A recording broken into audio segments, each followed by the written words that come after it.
Well, you are tonight, Tay. You are tonight. Look at you.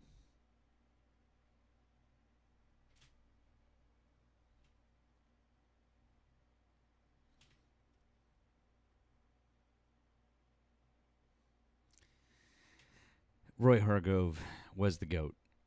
R.I.P. Roy Hargrove. Or, well, one of. One of the GOATs. We'll just say one of. How about that?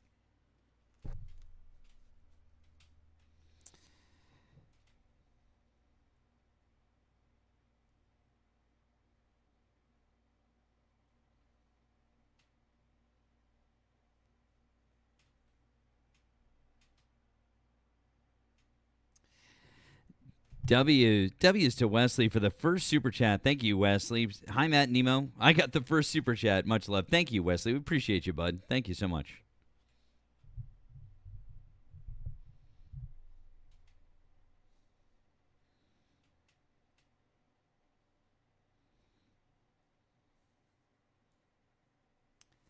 Thank you, Dark Star. Appreciate you. Hey, I like your username. That's fun. Appropriate for my shirt tonight.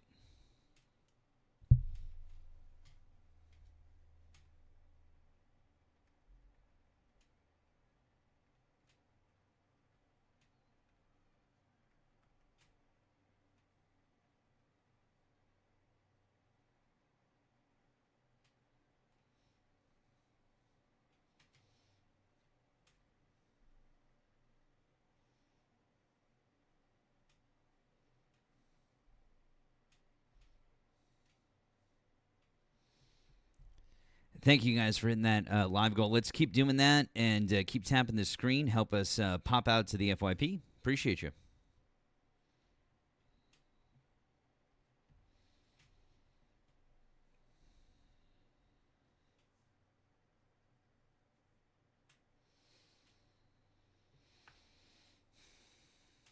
Hey, Crystal. Hey, friend.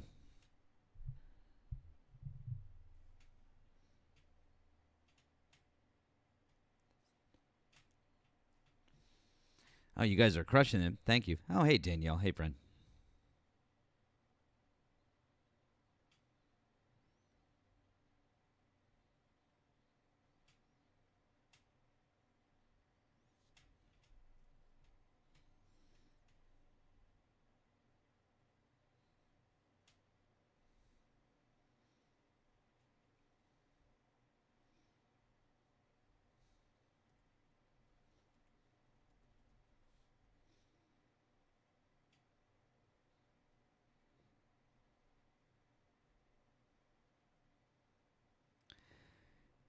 Who is Pinky Herman? I don't know who Pinky Herman is. Don't know who that is. Sorry.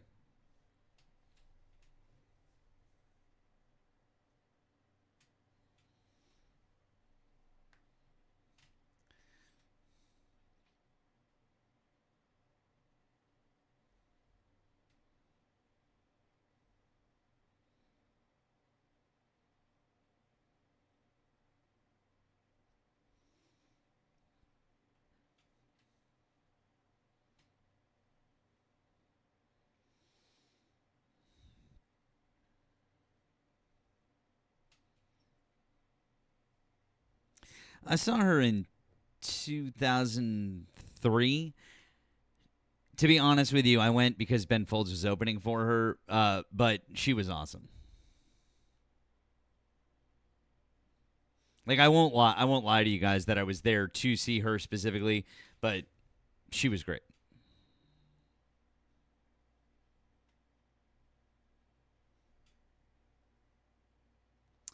All right, Nemo is here. I am here. We're gonna bring our accounts up.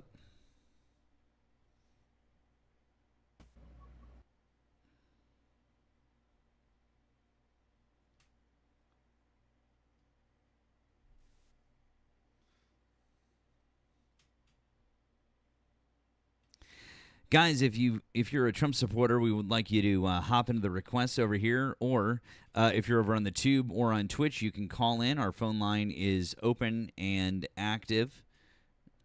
Open and active.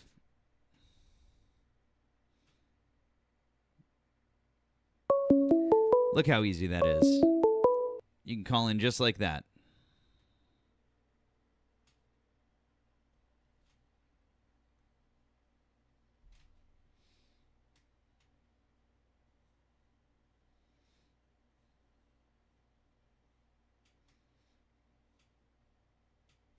It is fun watching her play two at once. Yes, absolutely.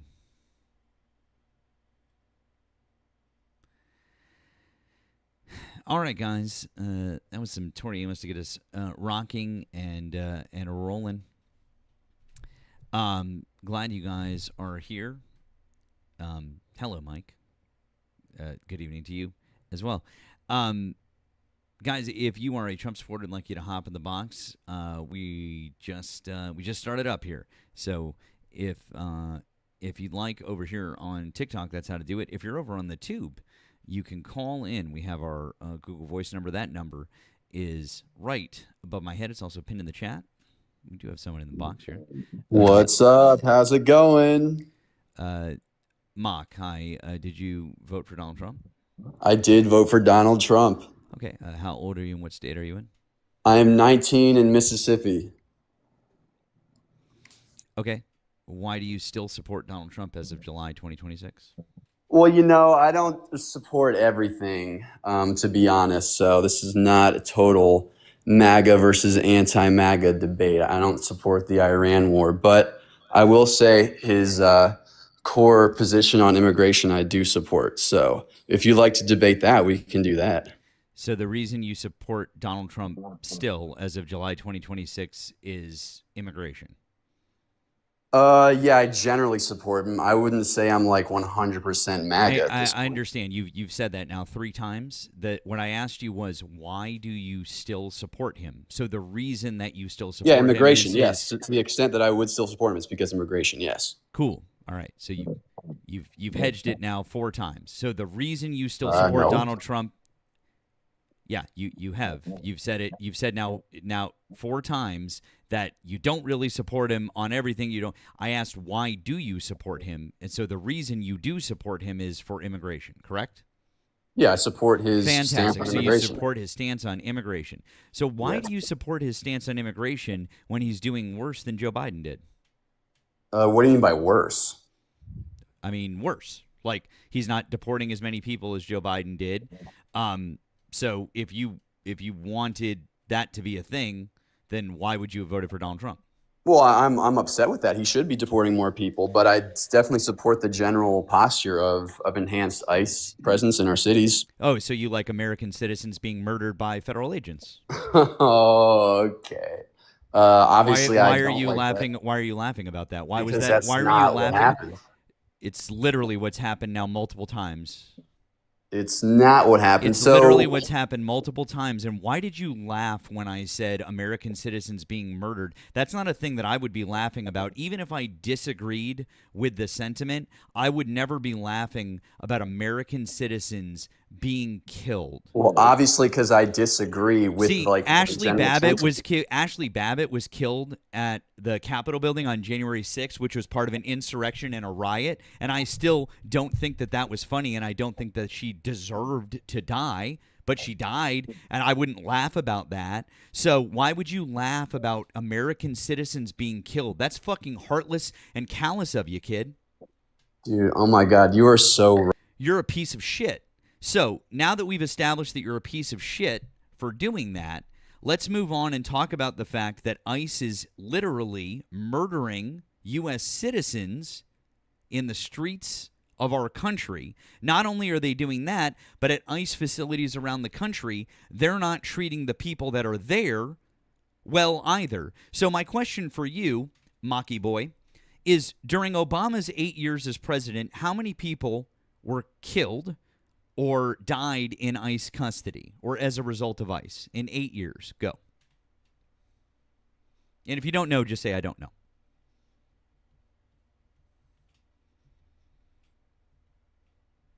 You muted me.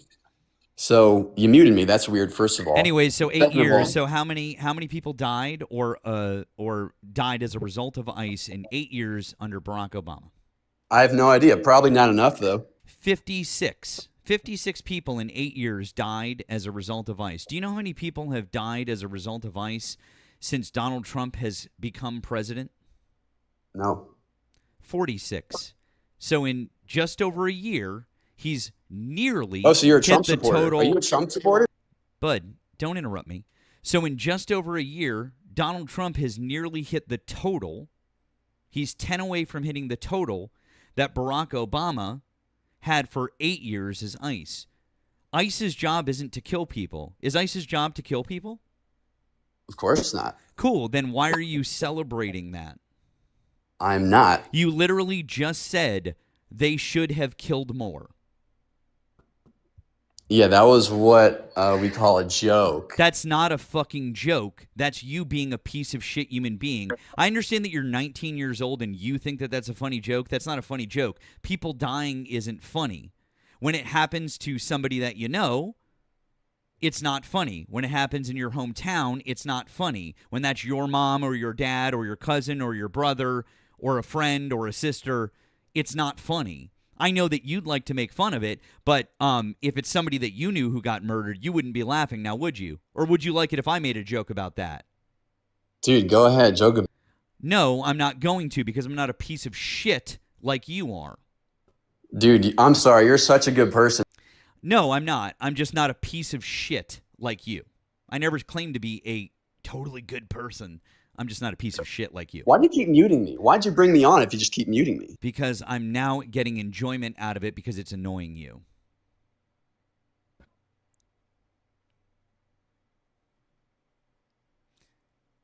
Also, you can't have an adult conversation. You're not prepared with any sort of facts, and you just think that this is all a big fucking joke. So at this point in time, I'm not going to have a serious conversation with you because you can't have a serious conversation with us. Dude, So if you'd like to grow the fuck up one day and have a serious conversation, come back, kiddo.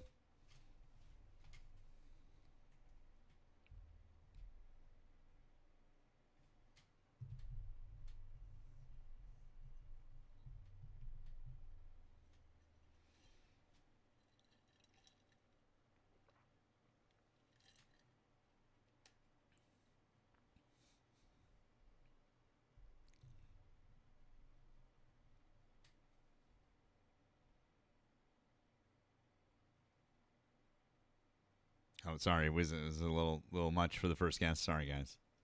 Sorry.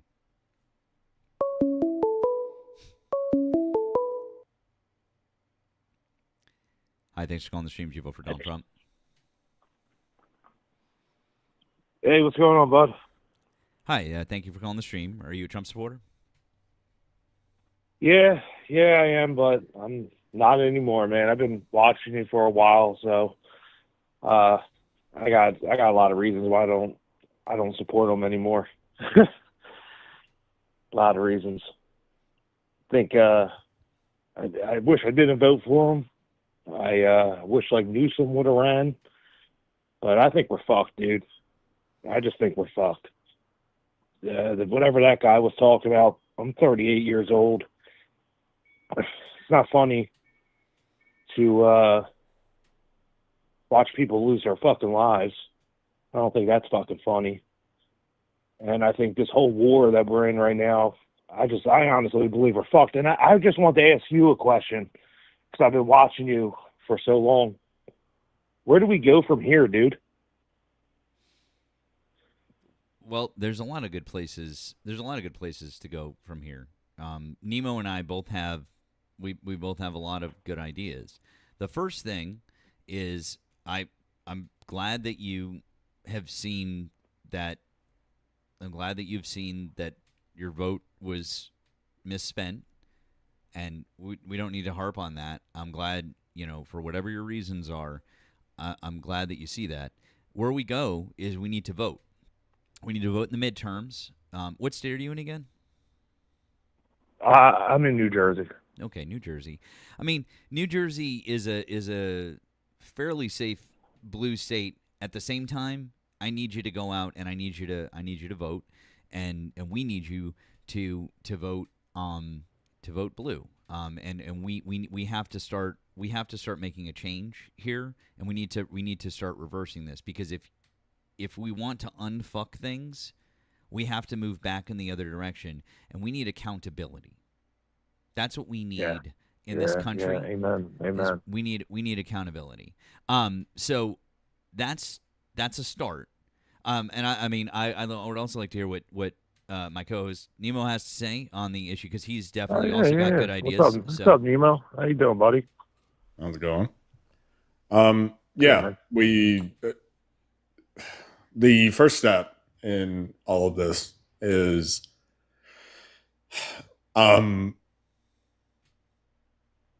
it's one, identifying what matters, as far as, what policies matter, or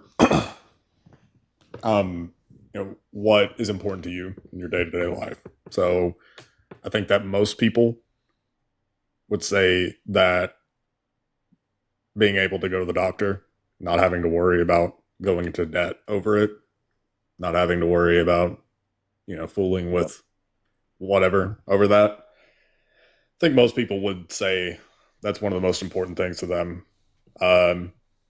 Being able to afford to live. I think most people would say. Oh, you're speaking my language right now. Yeah. So speaking my language. Right now, things aren't affordable. It's unaffordable to live. It's unaffordable to do anything. For a long time, it was you worked just to live, and it's gotten impossible to do even that. It's got that feeling like we're working to live and then we're living to die, but there's nothing on the in between that we can enjoy, right? Can we come to terms on that, right? Yeah. So, those things are what I think most people would agree upon. And right now, the Republican Party is not giving any solutions to getting us to the point where that is the thing. And that's the thing, man. And that's the thing. Like I was a true Republican. And I'm not a troll. I'm being 100% honest. I'm not like all these other people. I look what's good for my kids' future. And right now it's scary. This whole picture that's out here right now, it is scary. And I feel like the Trump administration did all their things during their rants just to get in office. They got my vote, and guess what? You haven't done a damn thing that you said you were going to do. He goes back. I saw a video, and I didn't even see this back when he was on Oprah, like 20-something odd years ago, 30 years ago, where he was talking about Iran before he even wanted to do politics. And this is what he's been wanting for 30 years. 30 years this man's been wanting this. And we're in a war that we have no idea what we're in, and no other country wants a part of it other than Israel. No other country wants a part of it other than Israel. What does that tell you? It speaks volumes to me. Yeah. I think that one of the big things in the next 2 election cycles, there's going to be support for Israel. That's going to be one of the big dividing lines. And I think that the path forward is electing people who are running in the Democratic Party that are for pulling away from Israel, because unfortunately that has given us nothing but headaches since the very beginning. And so who would you like to see run then? Who would you like to see on the Democratic side that like you're looking at and you're like, you know what? I like this guy or I like this girl. Who would you like to see? In 2028? Yeah, in 2028.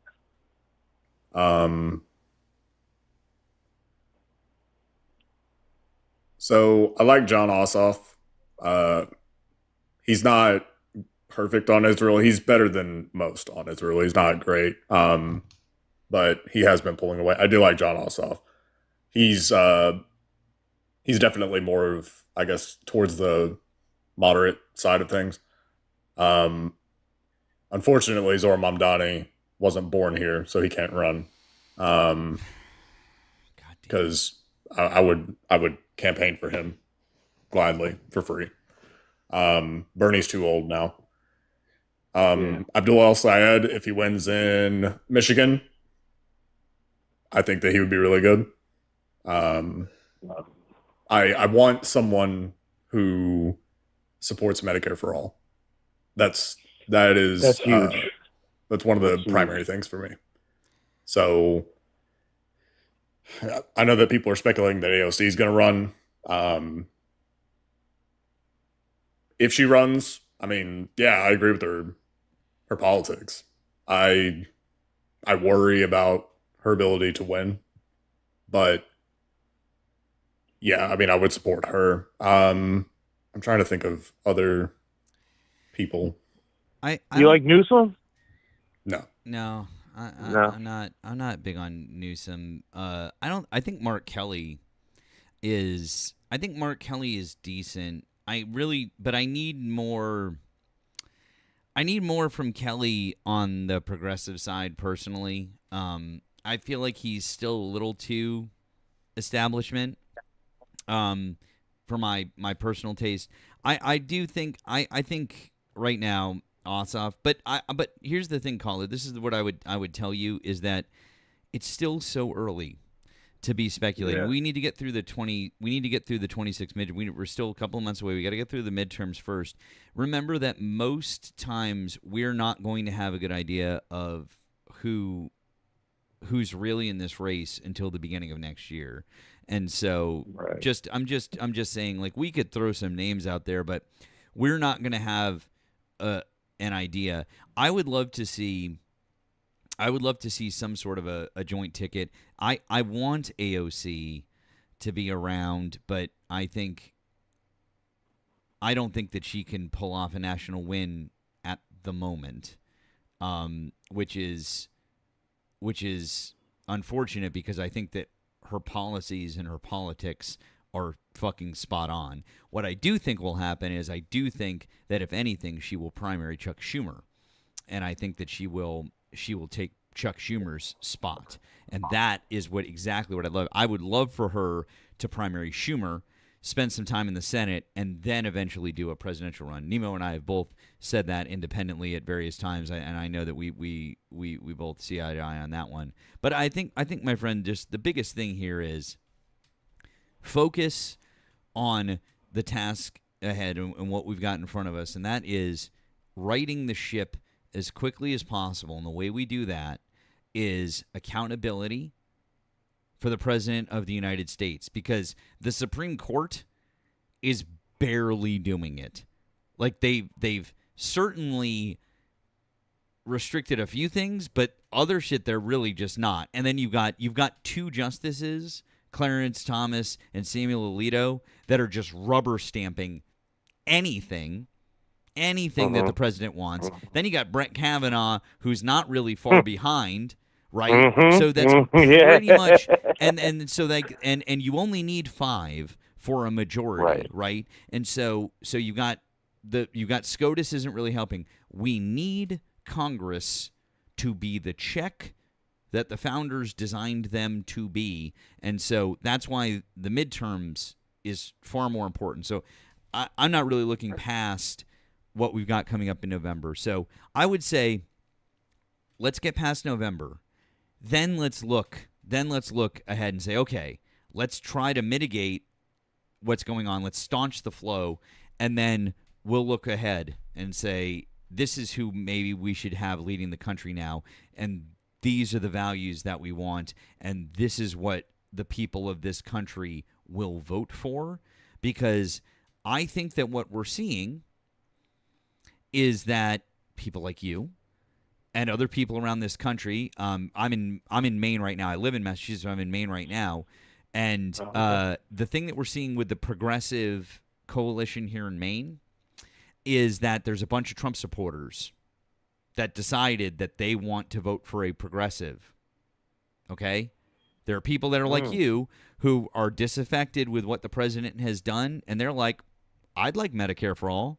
I want things to be more affordable. I want it. And they're just tired of voting for Susan Collins just because. They're very tired of it. And so if we get more people like that who finally have realized that that might be the way to change things in this country, then we will have a path forward. And we can be a little bit pragmatic about that, okay? Now, like, do I agree with the ICE stuff? I agree that illegal murderers that are here should be gone. Yes, I agree with that. But somebody who is a working individual that can become a U.S. citizen and you're uproaring their life because they wanted a better life in this country, I have a problem with that. I don't want to see people get killed. I don't want to see all the shootings and all that happen. But I work with some people that are illegal, and they're some of the best damn workers I've ever been around, to be honest with you, Matt. And Sure. some of the people that come on here and they say the things about these, it's like everyone thinks every illegal person's a bad person. And it's like, they're really not. They're some of the best workers that I've ever seen. It's easy. But anyway, to paint, I don't. It's easy to paint people with a broad brush when you're trying to get everyone to hate them. But I will tell you one thing. We'll let you go. But I will tell you this one thing, Nemo. We agree with you. We don't want people here. If somebody commits a crime like that, we don't want them here either. Like we're all in agreement. And the thing is that if they commit a crime like that and they get caught, they're going back to where they're from because it's a federal crime, and they are being deported. Like that's period. The end. That's exactly what's going to happen. Now they're going to serve their jail sentence first, and then they're going to get deported. But that's because that's how our justice system works. But like we agree on that. We're all like, I have not talked to a single person on the left who's ever said, I want somebody here who commits that crime.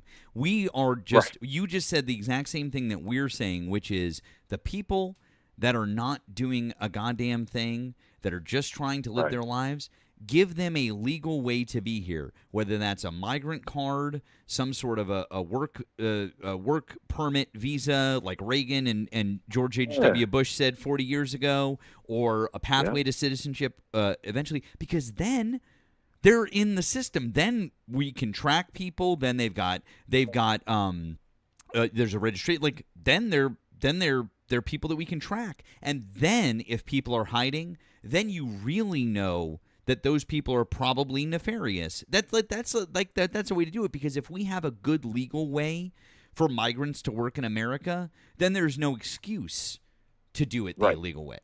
Exactly. Well, listen, I'm going to leave you guys on that. I appreciate you taking a call. I'll be a frequent caller, man.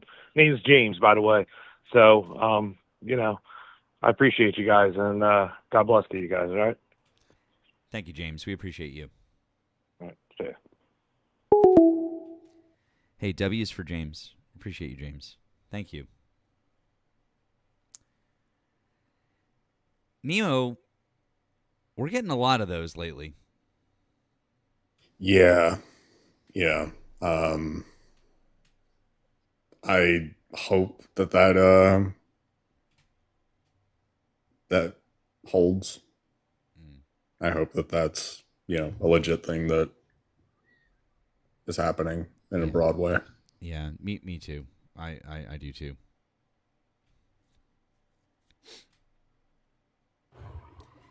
Hey, Dean. Hey, friend. I just wanted to say hi to you real quick. I just want to say hi. I want to say go Sox. Tied the record for most wins since 1946. How about that, huh? Yeah, I don't know about tonight though. Well, they won earlier. Yeah, they won this afternoon, but tonight I saw the score was 4-1. Oh, I haven't seen the I haven't seen tonight. Yeah. First inning, the pitcher threw 41 pitches, Wait, are they and playing? there was still an out to go. Oh man, that's a bummer. Well, yeah, you know what? I just saw they lost the doubleheader. Oh well, that sucks. That's okay. Yeah. So say So la vie. how's things So in good. Maine? Things are good up here, friend. They're very good. It's lovely. So we're having a nice time. Weather's been good. I'll be back home tomorrow. Back home tomorrow. So Yeah, well, I think we'll go to Algonquin tomorrow, take a ride. nice, excellent. Well, I hope you and the missus have a nice time. I hope she's doing well, friend. I really do. I think about you guys. Okay. Thank you very much for bringing me up, and have a great night, and nice to see you. I missed you last night. Oh, you missed me? Well, we were here. We were here. I promise you. But we missed you too, bud. Well, I hope you enjoy listening, and we'll catch you later, friend. Okay. Okay, that last guy, he was a good guy. James, James. Yep. James. Absolutely. good information. Yeah. Well, I'm going to drop down. Nice talking to you, and have a great night. Take care, Dean. Good night. Yeah, later. W's for our friend Dean. Dun. I see you in the request. I've made it clear to you that I'm not platforming you because of the things that you've done and said in the past to particular creators. So you can just leave.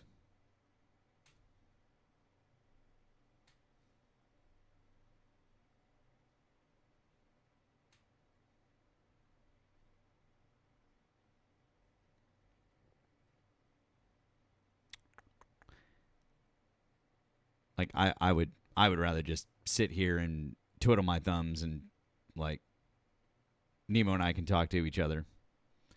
Yeah. Also, you crashed out real fucking hard the other night. That was embarrassing for you. Goddamn, dude.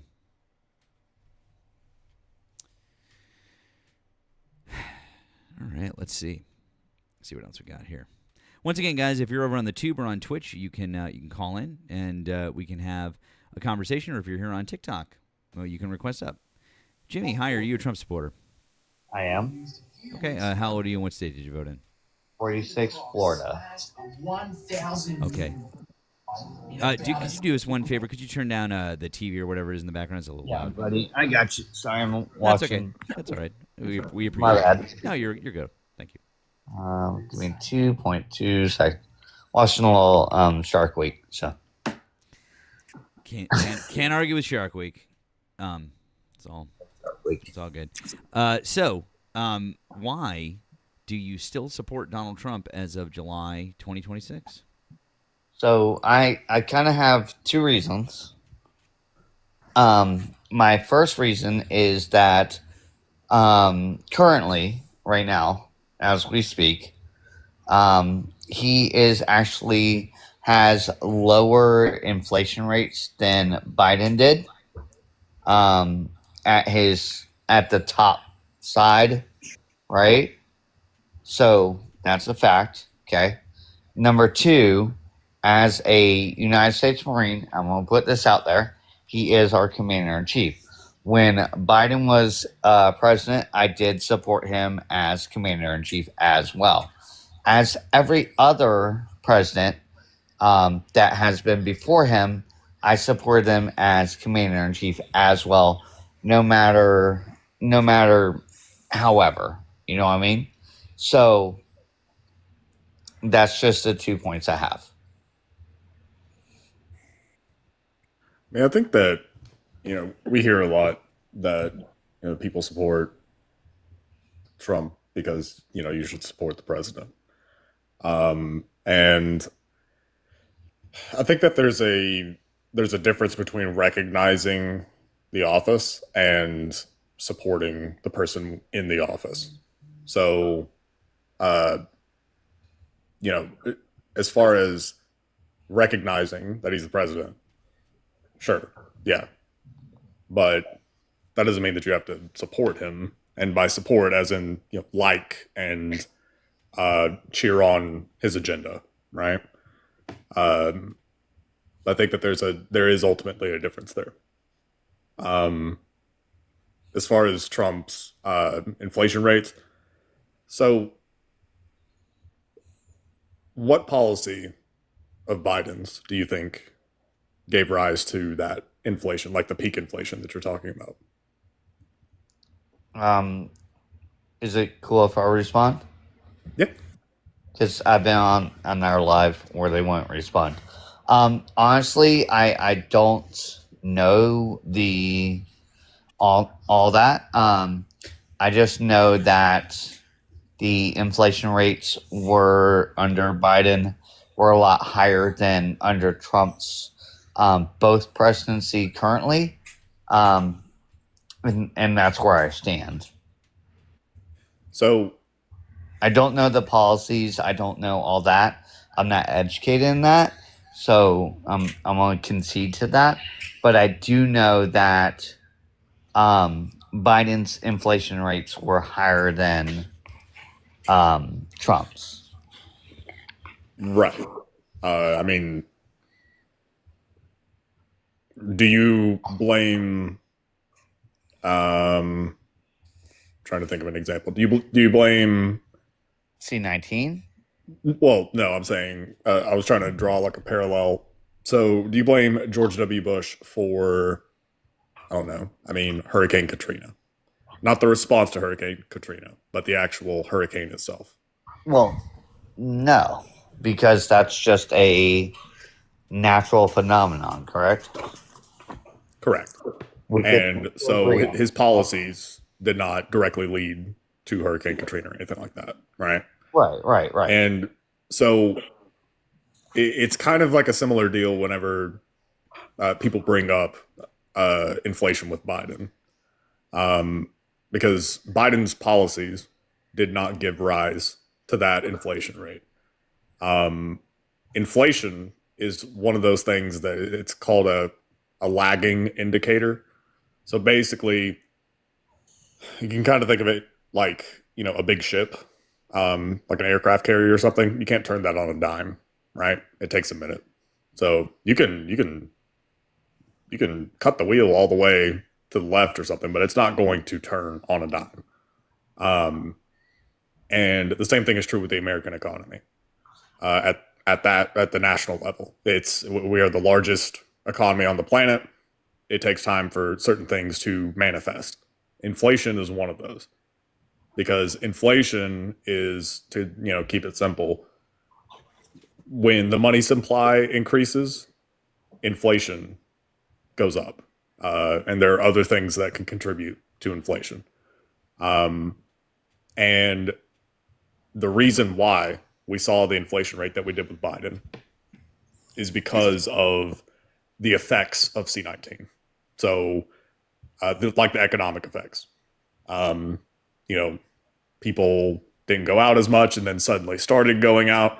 There are shocks to different industries, right? So, fuel is not being used that much, and then all of a sudden it's in high demand. Obviously, there's also the war in Ukraine that absolutely had a contributing factor. Oil overall was a big contributing factor to the inflation rate. Also, the spending that was done in response to C-19, it inevitably would cause inflation further on.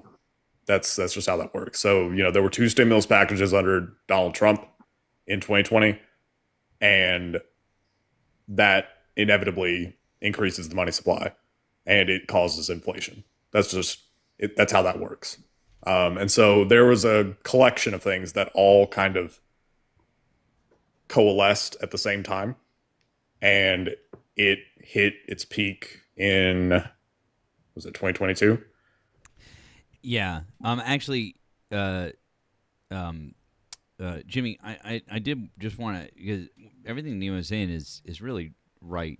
The peak that it hit was June of 2022, and everything that Nemo is saying is right. It takes about a year and a half for the things that are happening in the economy. Okay, it takes about a year and a half for policies to take effect and then like filter their way through the U.S. economy, because the U.S. economy is huge. All right, so that's what's going to happen. So when you see this, okay, so that's June of 2022, and you saw this go bop, bop, bop, bop, bop, and up and up and up. Well, the reason that happened is because that's the result of what was happening during C19, and what we saw was a bunch of supply chain issues that made prices go crazy. We also injected a bunch of money into our economy. Donald Trump did twice as much money as Joe Biden did, and Joe Biden did some money. Quite frankly, we had to do that. We had to put money into our economy in the way that we did, because if we didn't, there's a good chance that our economy would have collapsed. So that's not a bad thing. I'm not saying that Donald Trump did something bad and Congress did something bad by putting money in, but those things are a bit inflationary. But the main thing that caused all of this was C19. But here's the biggest thing that I'd like to point out to you. If you take a look at this, right? If you take a look at this graph, after June of 2022, what happens? What happens in this graph? It drops. It drops precipitously, right? And then it really like levels off. And here's a thing that I'd really like you to take a look at. January. I would not say it levels off, but okay. I mean, compared to this thing right here, what would you call the rest of this over here on the right? What would you call that? I would say that was an up and down. Okay, moderate. We'll call it moderate up and down. How about that? Fairly. We'll call it within fairly normal range, because what economists are looking for is they're looking for 2 to 3% inflation. That's what economists want to see. Okay, so Joe Biden left office in January of 2025. Where was inflation at? It's up on the screen. Can you read it, or I can tell you if it's too small? 3%. 3%. So when Joe Biden left office, we were within the target range, right? We were basically right where we needed to be, right, for inflation. Okay. And you can see here that Joe Biden brought inflation down, and he did a good job of keeping it down in the levels that we needed it to be. In fact, the Wall Street Journal, just before Joe Biden left office, and the Wall Street Journal is not a liberal rag. They're not some crazy leftist we're good. Right? We're good on that. Okay, yeah. They said that our economy, from C19, we were the envy of the entire world. Because we did better than all of the other G7 nations. So this was a result of C19. But here's something that I think is very important to take a look at. Take a look at March of 2026. Can you see what's that number? 3.3. It's okay. Right. April of 2026, 3.8. Okay. Cool. May of 2026, 4.2. June of 2026, 3.5. And guess what? It's going to go back up in July, because oil is going back up and the war isn't ending. So what's happening now is hang on, let me ask you this question. Sure. Why is the war not ending? Because the war that we have, the other side is not conceding to that war. Why did the war start in the first place? Because they boomed. Wrong. No, they didn't. They didn't boom a U.S. embassy? Nope. Are you what? You're 100% wrong. There was no bombing of a U.S. embassy that started the Iranian war in 2026. Absolutely not. That did not happen. Okay. What okay. Can I challenge you on this? And real quick, before I go on, I honestly appreciate y'all being completely open and completely like, okay, call me out on my bullshit and all that, right? Like actually give me facts, because the last live I was in didn't do that whatsoever. They blocked me, they banned me, however. So I appreciate that. So what actually started this war? Can you educate me on that? That's a great question. See, that's a wonderful question, because if you want the answer that the Trump administration gave, they gave multiple reasons why, and none of them are true. And we Okay. could give the because they said, well, it's about them building a nuclear weapon, but the Well, director that's of not nat true. right, that's not true. There you go. Okay, you could. I'll give you that one. That's not true Okay. because we took all their nuclear weapons away. Well, we at least, at the very least, Suppressed them. at the very least, back in June of 2025, when we bombed them originally, for what our director of national intelligence said and our head of counterterrorism, Tulsi Gabbard and Joe Kent, both agreed that not only did we destroy those sites and make them unusable, we also ensured that they did not restart their nuclear program. So they both confirmed, and they said that as of March this year. So that was even after the war started. They said, hey, that's not a thing. So we know that. We know it's not regime change, right? Because they're willing to end the war, even though the Ayatollah's son is in charge of the country and the head of the country, and the clerics are still in charge of the country. They're willing to end the war and negotiate with them, and that's changing the regime isn't part of that. So we know it's not that. Right, but yet they still boomed other things, right?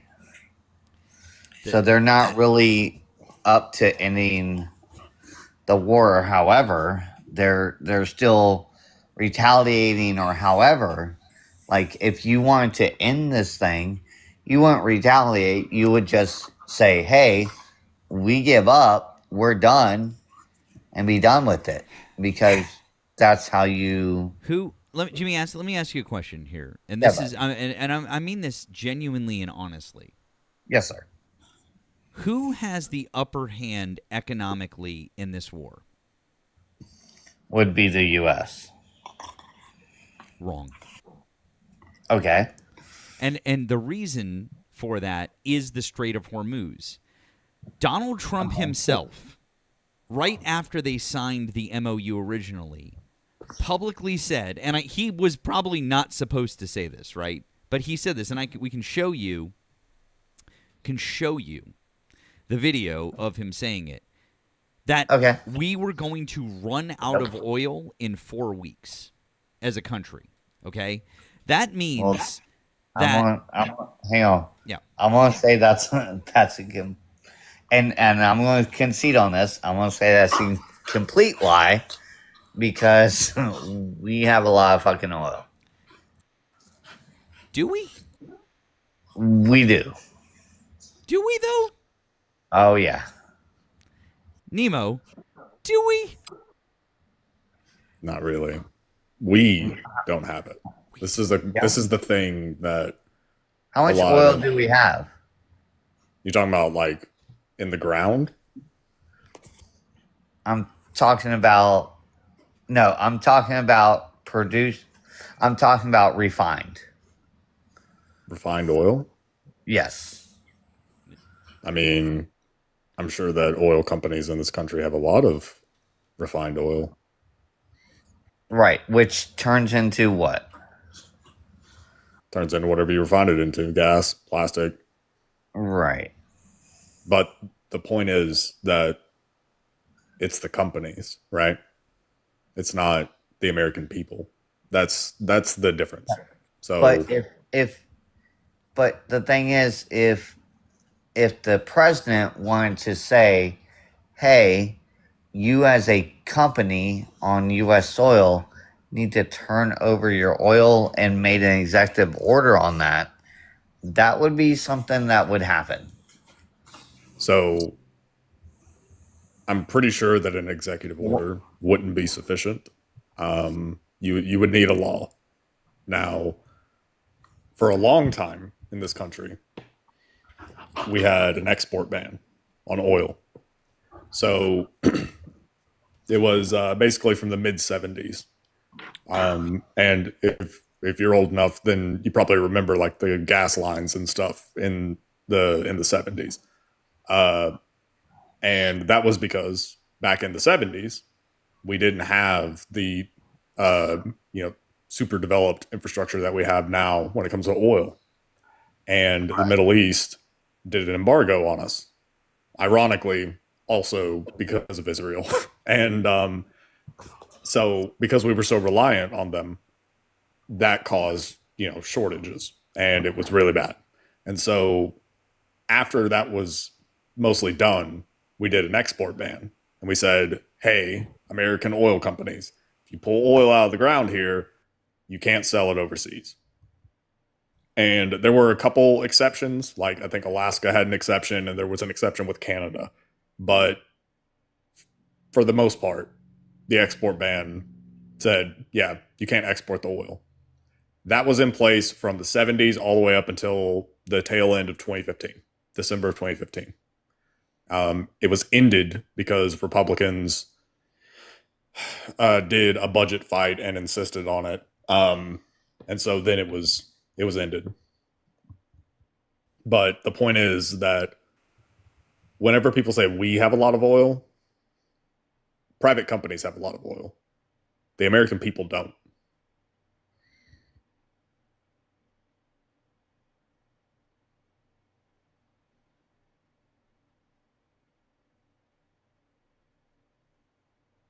You're muted, Jimmy.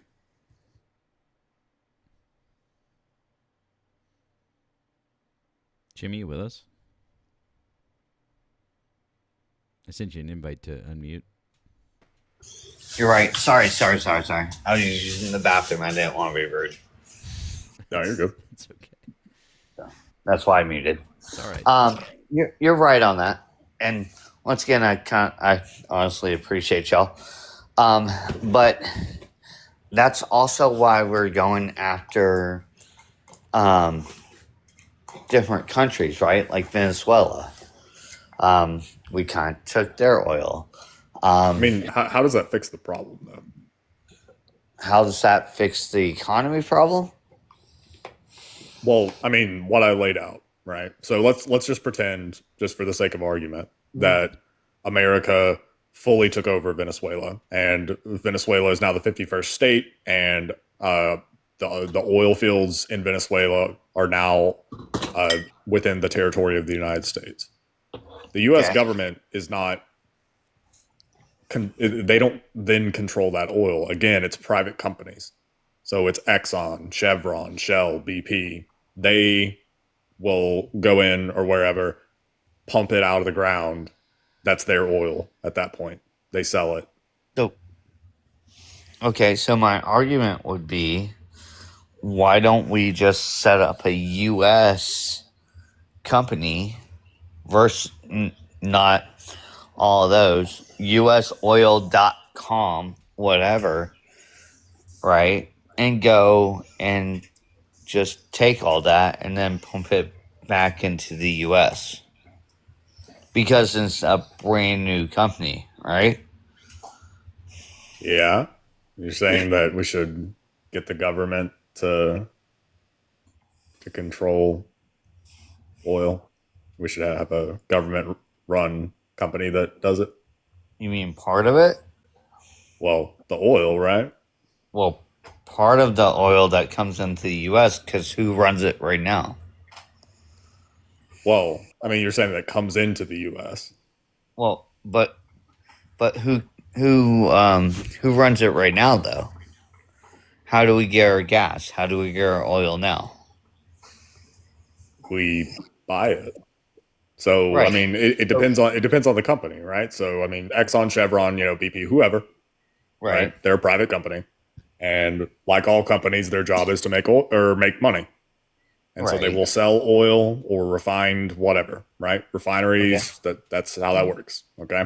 Right. So how we get gas is by buying it from those companies. That's how that works.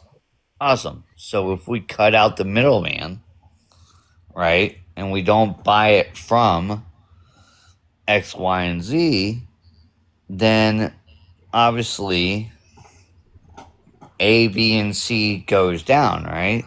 Because now we cut out the middleman of buying that resource. Yeah, that's a good idea.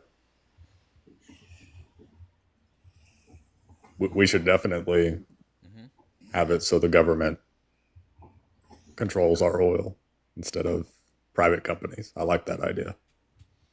Thank you. I appreciate you. You know who else likes that idea?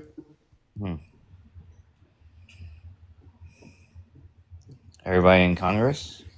Oh, not everybody in Congress. Is that the Chinese?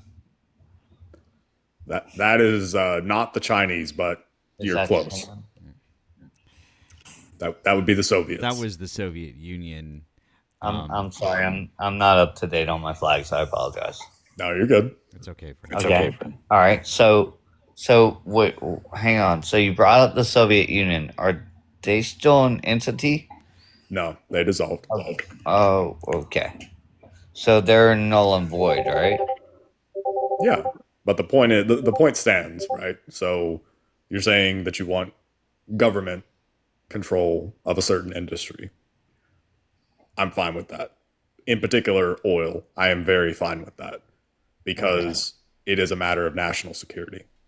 Right. And so what you're describing is government owning the means of production for a specific industry and government ownership of a specific industry Or parts is of. I'm Sorry? not saying 100%, but I'm saying parts of. Because I live in the state of Florida, right? Where gas is right now $3.68 a gallon. But my brother lives in California where gas is $5.68 a gallon. Yep. But why is it so different? Why is it $2 different between me and Florida, right? When we're all in the continental US, why is it so different from me in Florida than my brother in California? That's probably a good question, yes? I mean, there are different reasons. So California is kind of like an exception because they have specific standards with their gas. So their gas has to meet higher quality standards. And so that makes it a little bit more difficult to make, which makes it a little bit more expensive. Also, they have higher state taxes on that gas. So there's that. Okay, so why is it cheaper in just the state of Georgia, which is literally an hour north of me, than the state of Florida? Yeah, I mean the reason for that is geographic. It's just the cost of living in a local area, right? So New York City, things are more expensive than they are in I don't know, Albany, Georgia, Right. and that's because in Albany, Georgia, there is nothing but farmland for miles and miles and miles, and that's it. But in New York City, it's New York City, and so there's going to be different prices in different areas. But to your point about like oil and gas, that is one of those industries that when we don't have access to it, it is a matter of national security. And it can grind everything to a halt. Correct. And I don't like the idea of companies controlling that. I don't like the idea that it's all based on, oh well, Exxon wants to make money, so now we have to deal with whatever Exxon wants to do. Why? It's our oil. It's in the ground. This is a resource in our country. Why is it that a private company gets to pump it out of the ground and tell us how much we have to give it to have access to it? That seems kind of silly. And so what you're describing, government owning a specific industry, a certain thing with oil, that is socialism.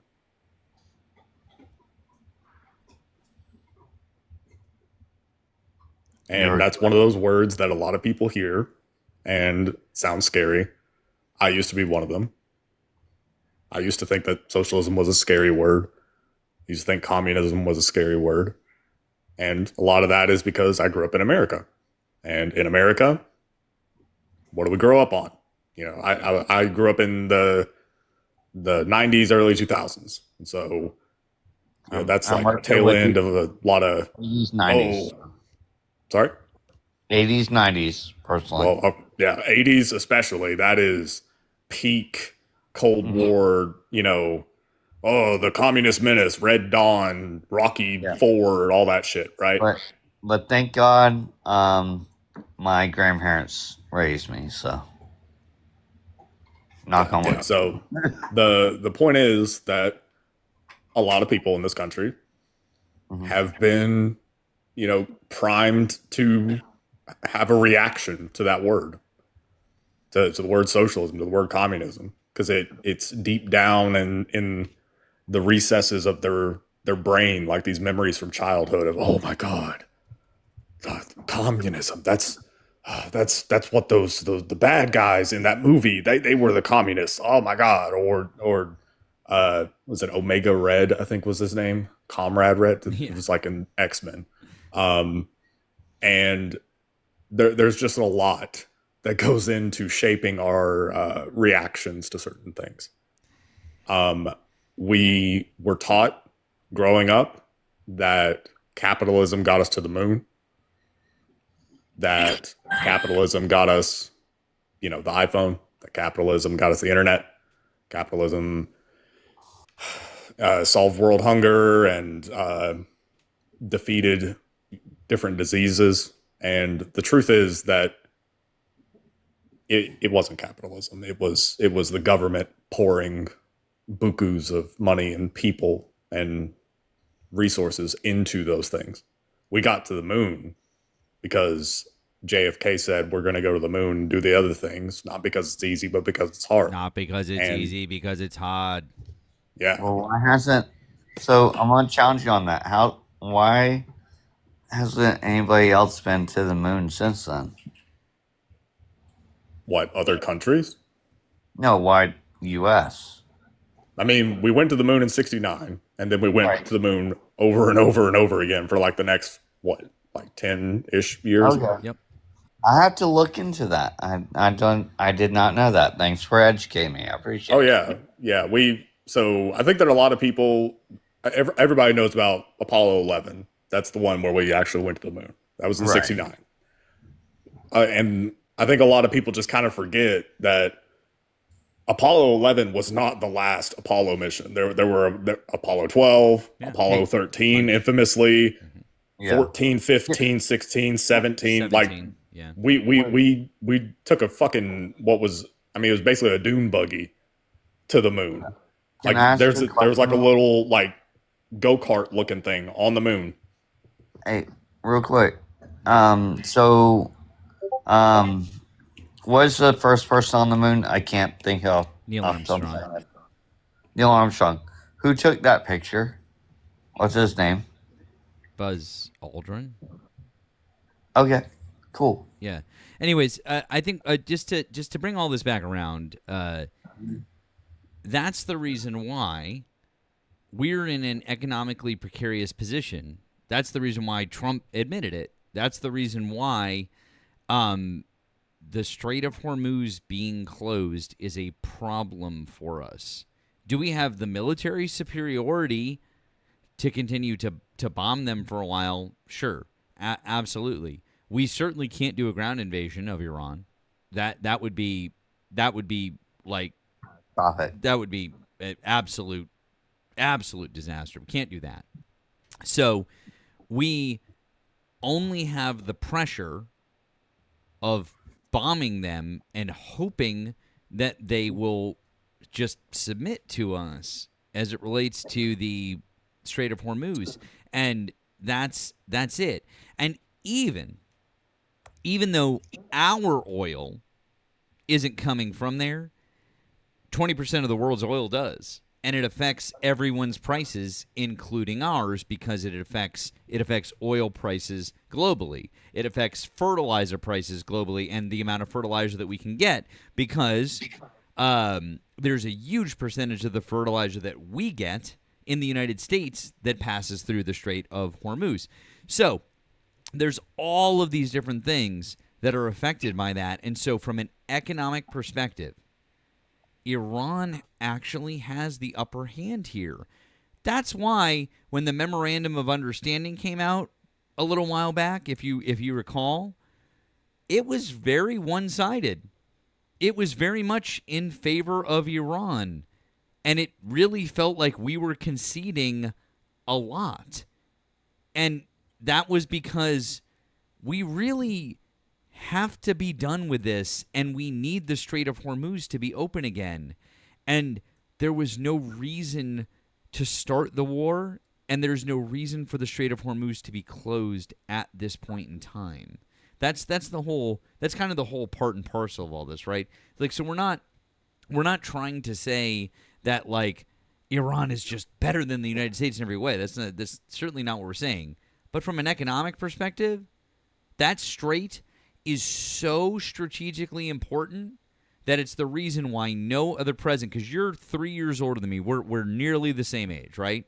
That's why no other president in either of our lifetimes would dare do what Donald Trump has done in the last couple of months. Not even Donald Trump in his first term would dare to have done it, because at least he had competent military advisors around him who were like, abso-fucking-lutely not. We're not doing that, right?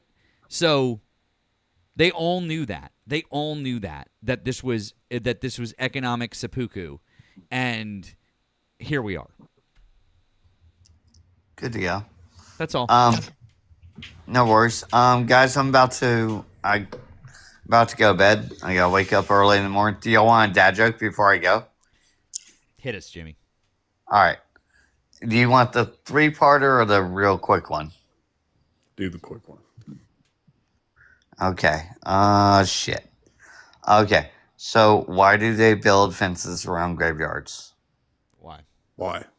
Because people are dying to get in. Oh. All right. That's a good one. All right. Jimmy. Let me give you the 3-part in. So good. All right. Give us the real quick. Are y'all married? No. Oh, well. We each have partners though, so we have okay. Well, shit. So. All right. So what do you call a cow with no legs? What? Ground beef. I like that. What do you call a cow with 3 legs? What? Lean beef or tri-tip? I like try. Okay. All right. Nice. Okay. What do you call a cow with 2 legs? What? My ex-mother-in-law. I knew we were going there. I do have an ex-mother-in-law, so There you go.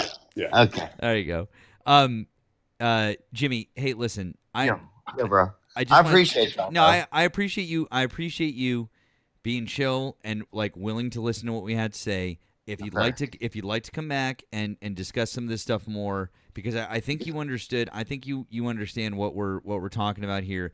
I do. If you'd like to come back and talk some more, honestly, I love how like just cool and chill y'all are, both of y'all. Like I said, the last live I was on, I got completely attacked because I was trying to just make a point, and they were like, "Oh, and I got completely attacked."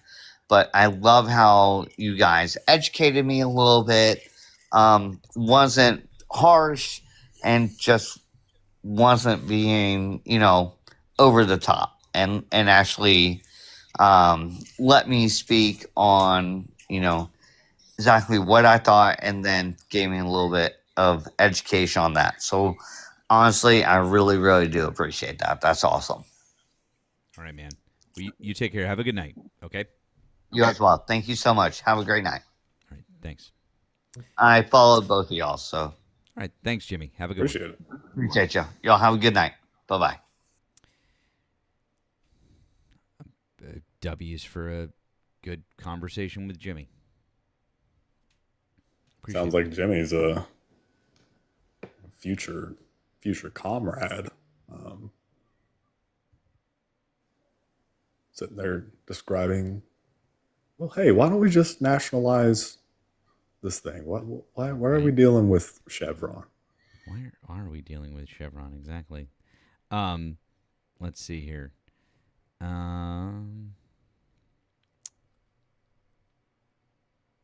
Over on the tube, would like to say thank you to our friend Wesley, who said, "Caller, I am a veteran.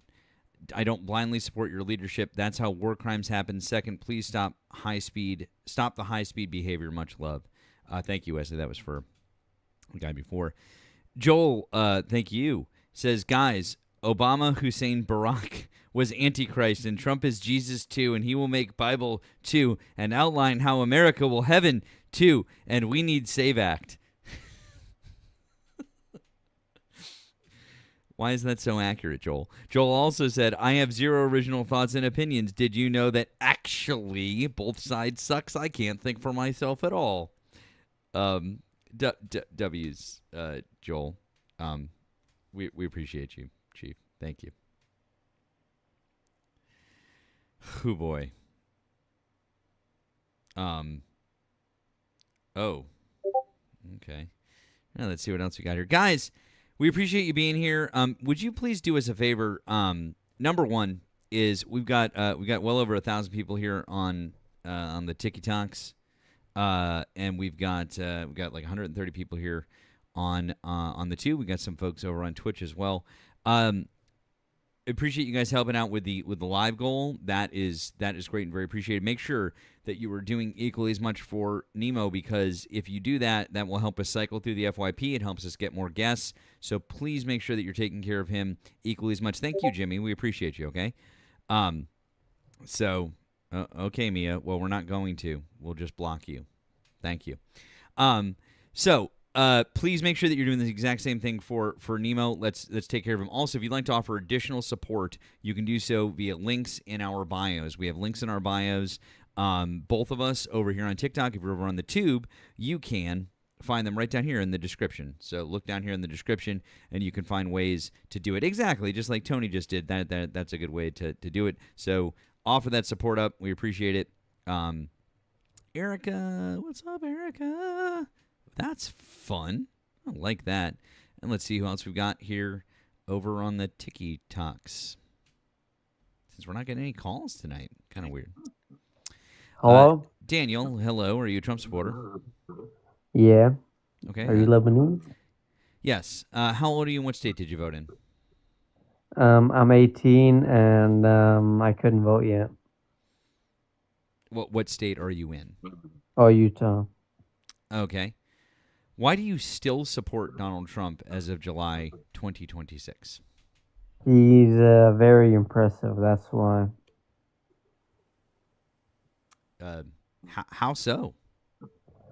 His stature, the way he talks, the way he handles himself and carries himself, it's incredibly impressive and should be what's the word? Admired. It should be admired? Yes. Oh, okay. So you think that the way that Donald Trump speaks should be admired? His inflection, his intonation. Oh, okay. You mean like this? Special place, and I am here to announce my candidacy.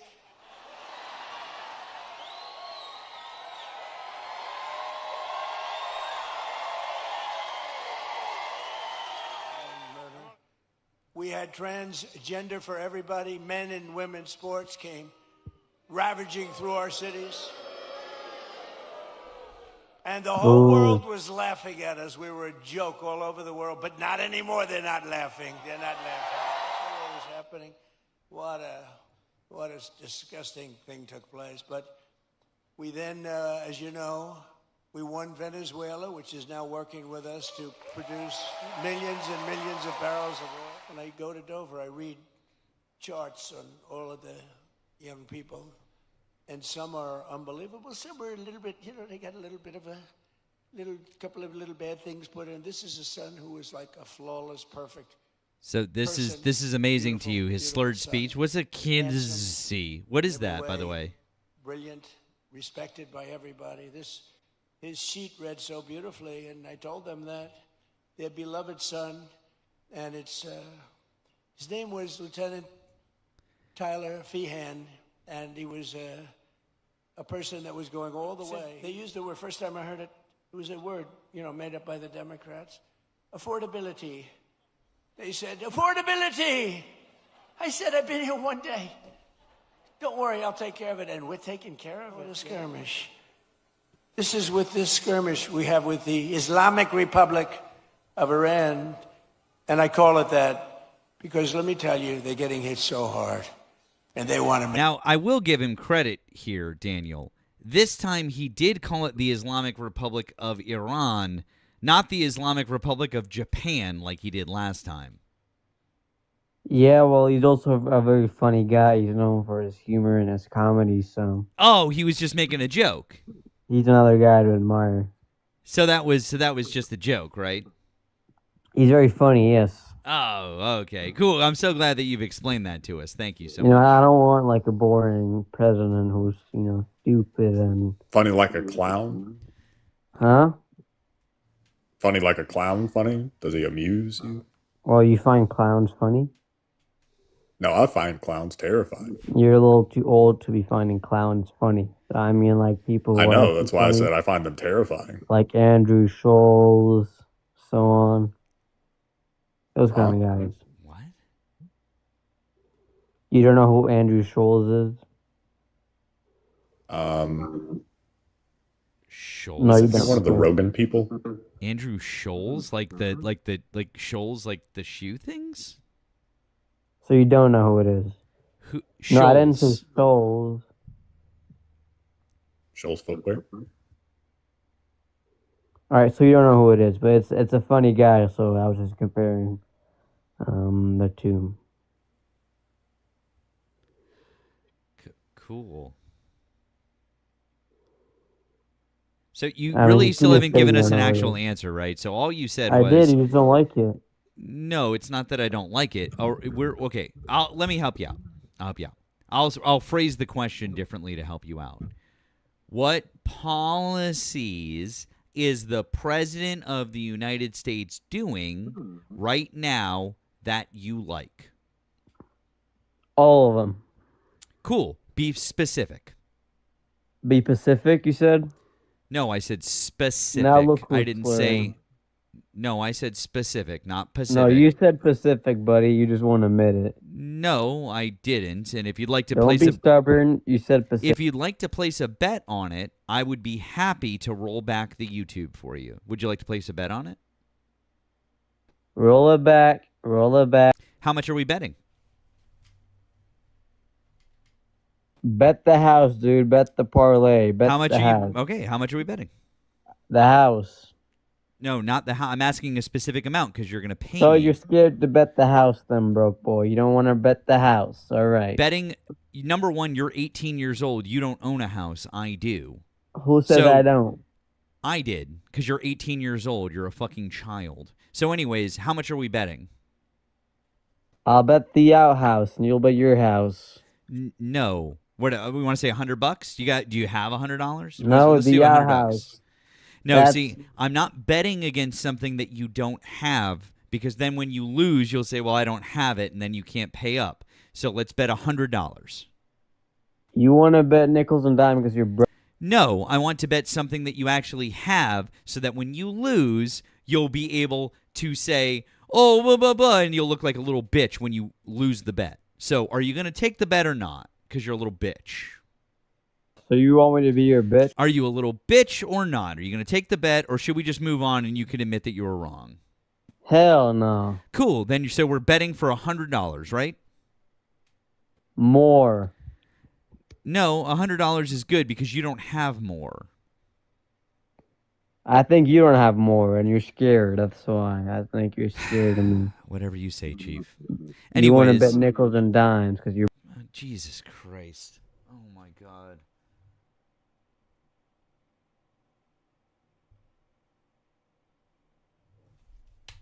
Bro, isn't it past your... What state are you in again?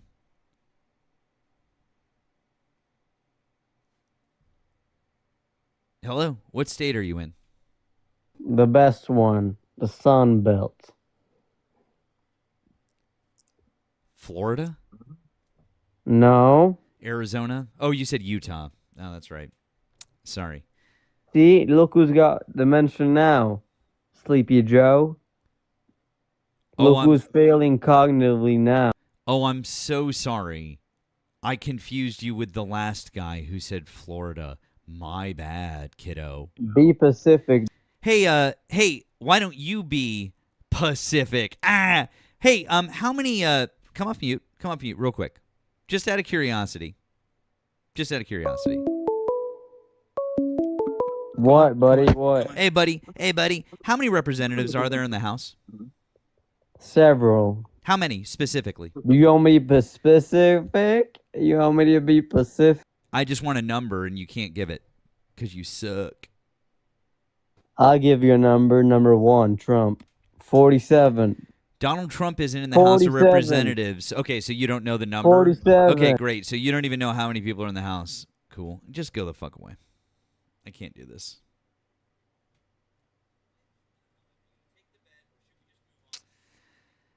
God damn these fucking losers.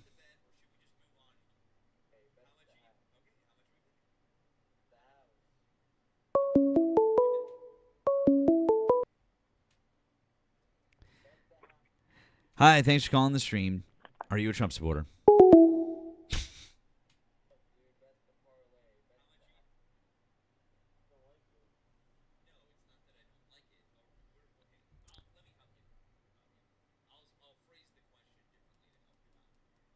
What policies is the President of the United States doing right now that you like?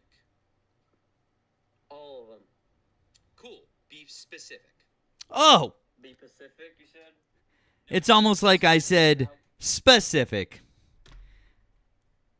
Oops. God damn it. He never would have paid anyways.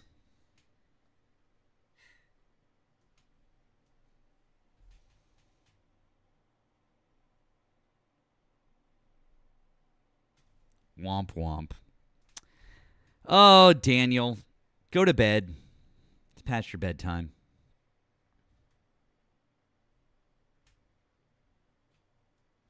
Yes, I did see that about the defense bill.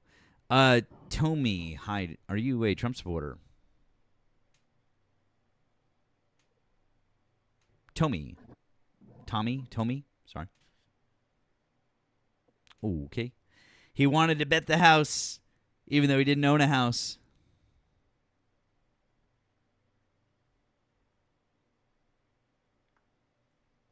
Has maybe hit the moon with something. Frida, hi. Are you a Trump supporter? That's what this guy says. Your level of denial of reality.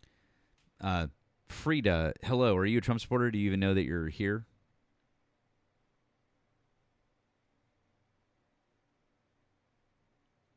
Hello.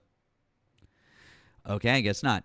Guys, we've got well over 1,000 people here on TikTok.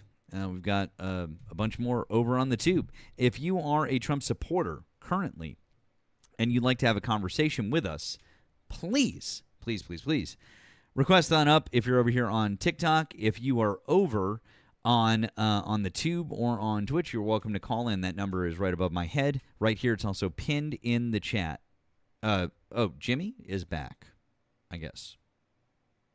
Okay.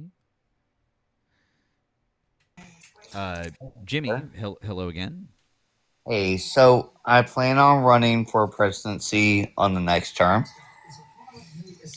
So let me state my two things I'm gonna run on. Is that cool?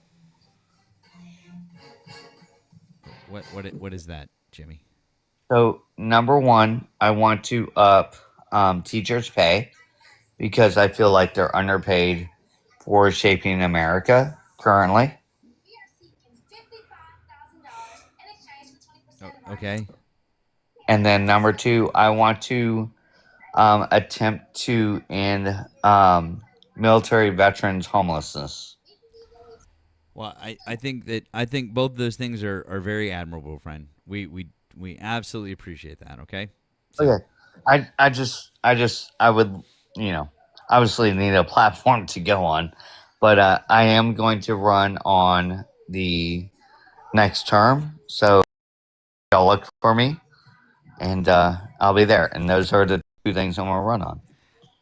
all right. Well, we really we do appreciate that, friend. And once again, I hope you have a good night. Okay, Jimmy.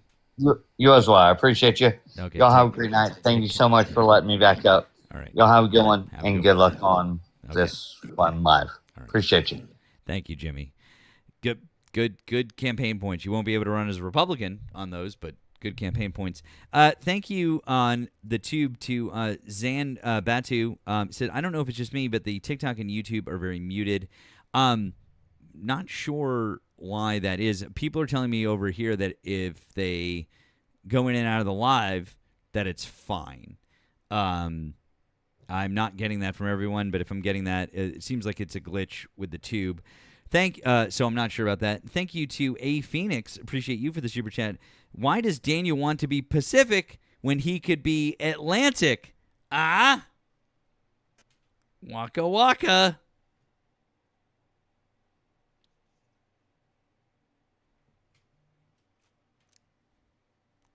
Heyo. I mean, I thought it was funny. That's a dad joke right there.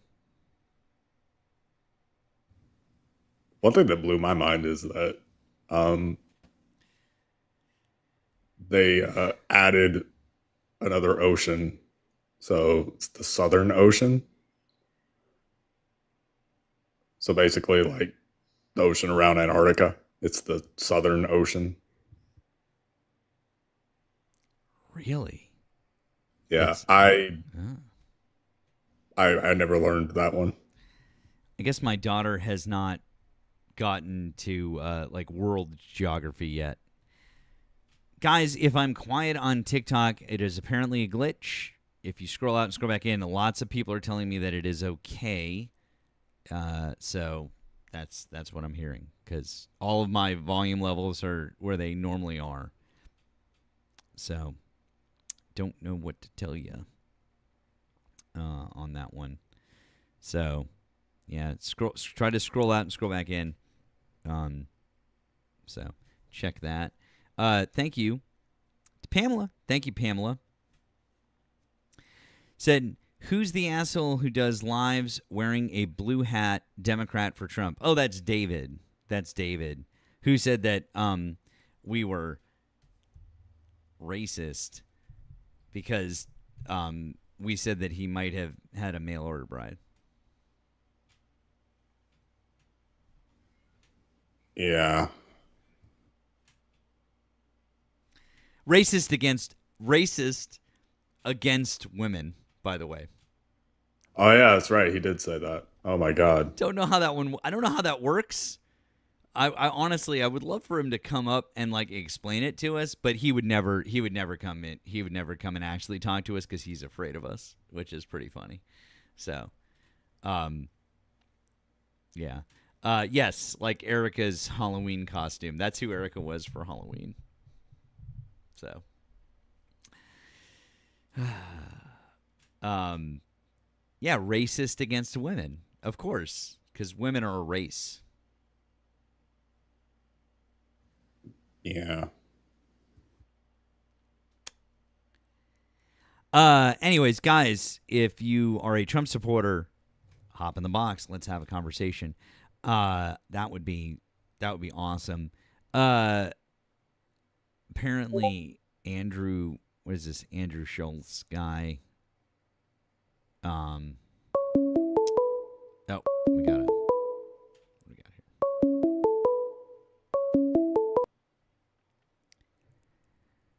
Hi, thank you for calling the stream. Are you a Trump supporter?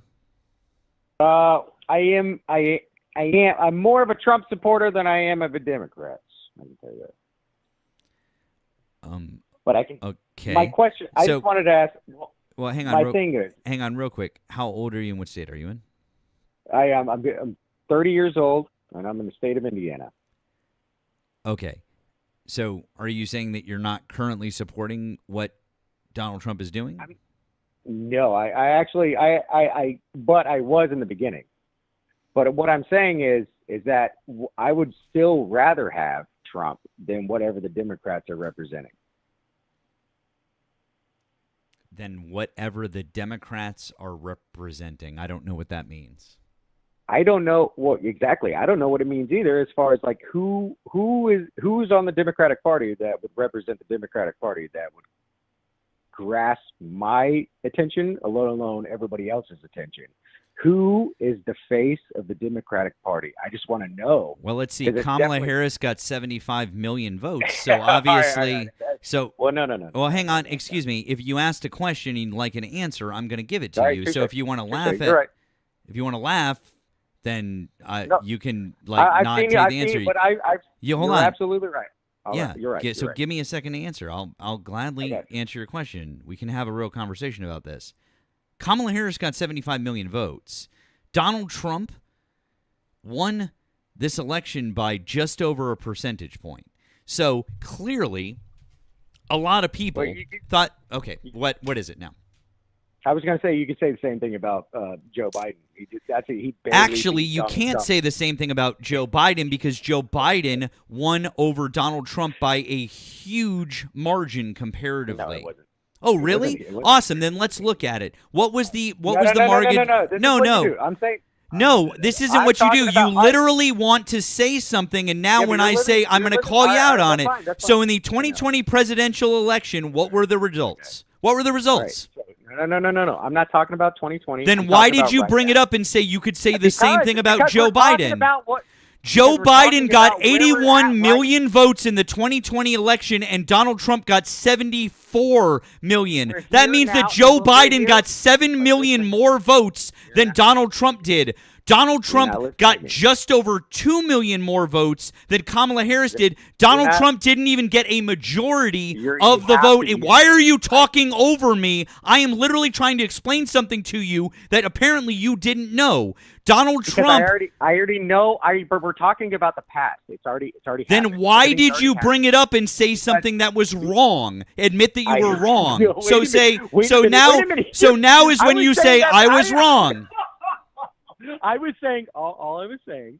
Now is when you say you could say the same thing about Joe Biden, except you can't because there's a difference of 5 million votes that you just didn't account for. Now, did you?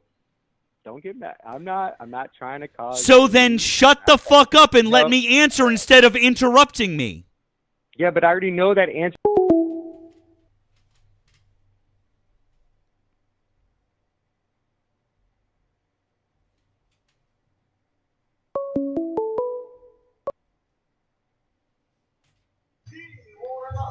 Barefoot, hello. Are you a Trump supporter?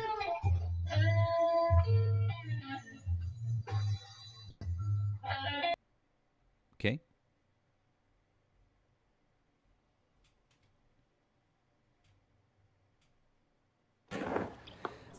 Okay, Kristen. Hi, are you a Trump supporter? I'm sorry. I did not mean to come up. You're fine, friend. You have a good night.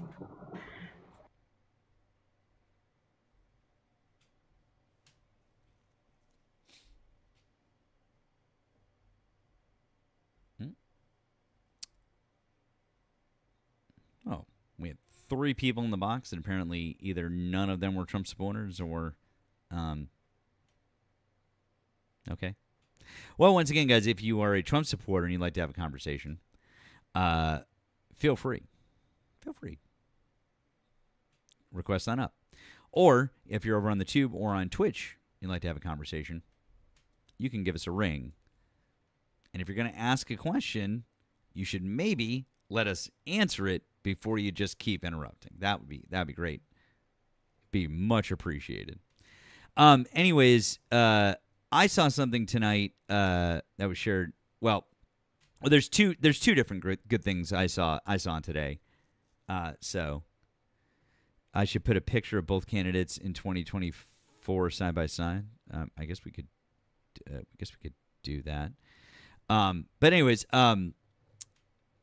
there's two things I'd like to show you guys tonight. One of them is this. Benjamin Netanyahu is a war criminal, the architect of a horrific genocide against the Palestinian people.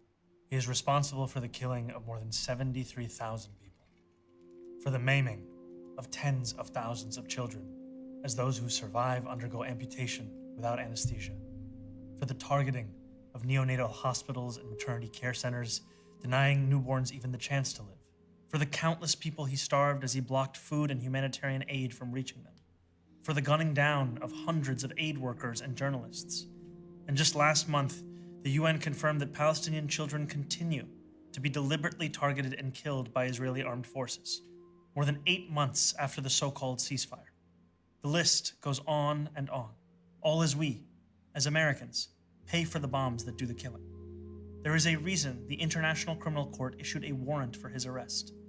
As human beings, we have spent generations building a shared understanding that there are crimes so grave they offend all of humanity. Anyone, with their eyes, with their heart, with their conscience, should recognize the devastation he has wrought and understand that he belongs before a court of law.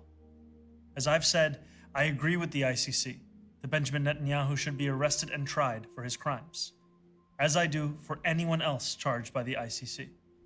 My administration has reviewed every avenue available under applicable law to determine whether New York City could execute the International Criminal Court's arrest warrant if Benjamin Netanyahu came here.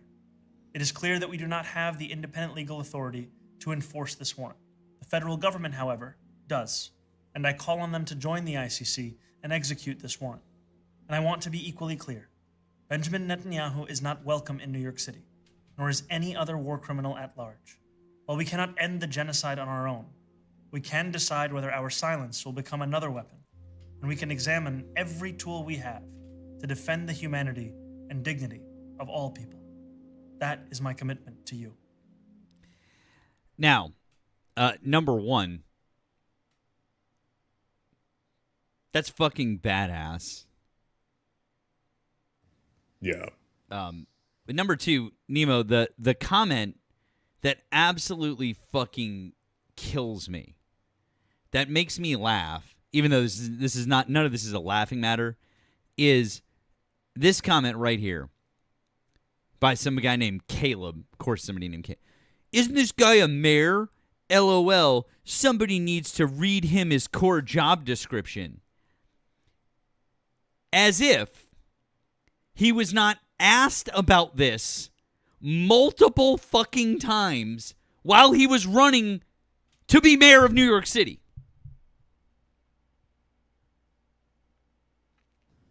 What the hell? Okay.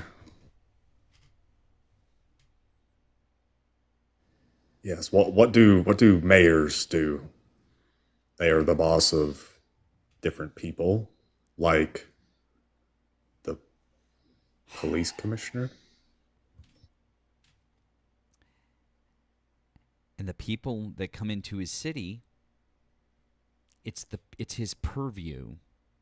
But anyways, there's that. There was that, which I thought was fucking great. The fact that they even looked into this, okay, that he actually legitimately tried to see if they could execute the ICC warrant is amazing to me. I think that's amazing. But yeah. Yeah. Also, this is brief. It's like maybe just over 2 minutes. Oh, well, we'll get to that in a second. Let's see what we got here.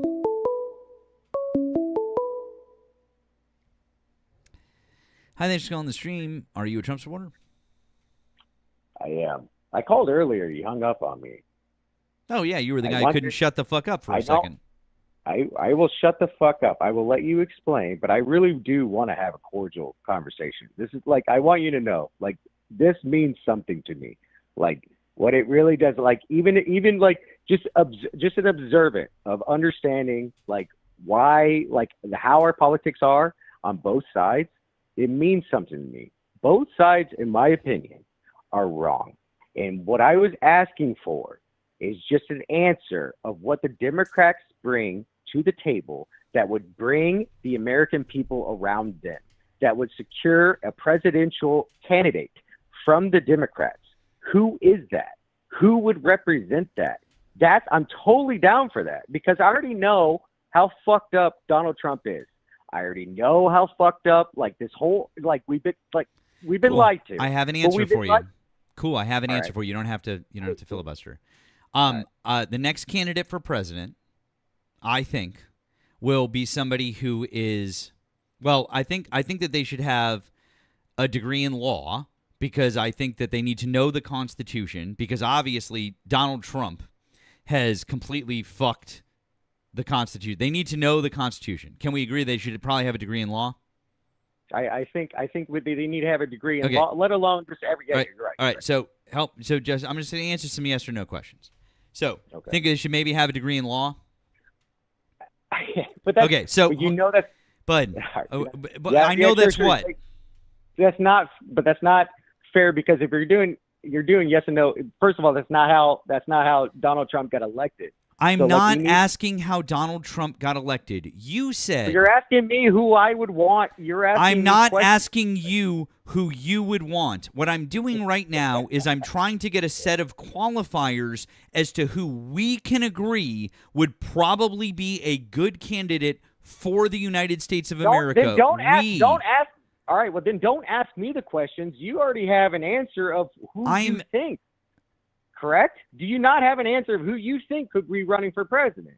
Do you have an answer? Bud, no, I really don't. Then, because if you would stop and listen to me, I will fucking answer you. You have to shut the fuck up, and I will fucking answer you. Stop fucking moving your fucking mouth and let me fucking answer you. All right, buddy. All right.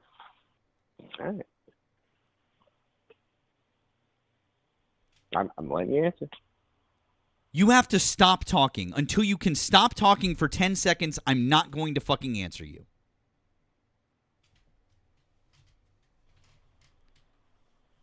Now then, the answer to that question isn't going to be coming until after the 2026 midterms. Because if you are on the left, right now you are only focusing on the midterms. Most candidates for president historically in any party will only make themselves known after the midterm elections. We will not see who a frontrunner is until early 2027 at some point in time. There might be some people that I might like to see, or that we even talked about this a little bit earlier, some people that we'd like to see. What I was trying to do with you, since you said that you wanted to have a cordial conversation and you wanted to talk about this genuinely, I was trying to ask you if we could figure out who would be agreeable and set a set of guidelines and say, here are some qualifications that would be good for President of the United States, and then maybe we could say, here's a person who met those qualifications.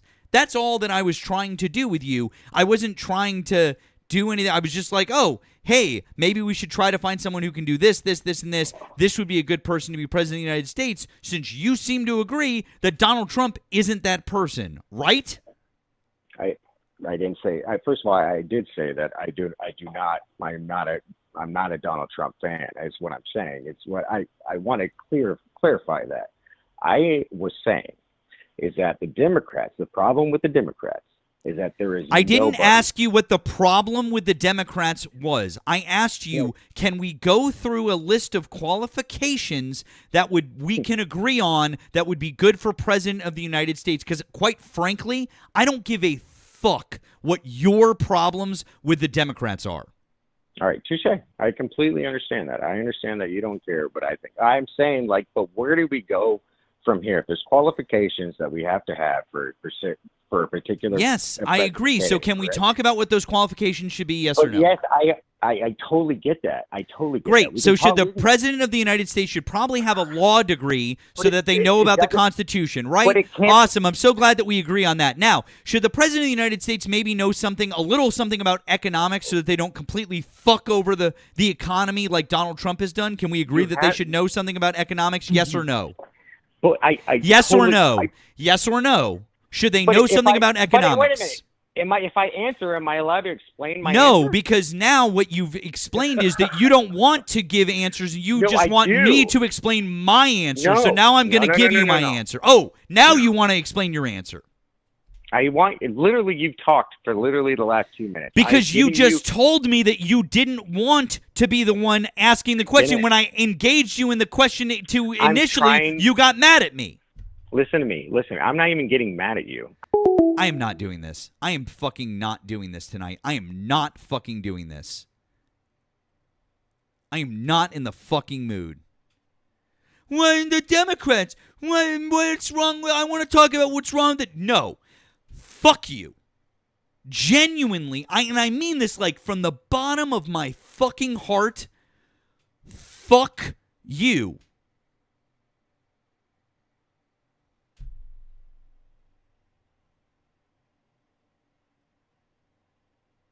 Yeah, that guy talks too much.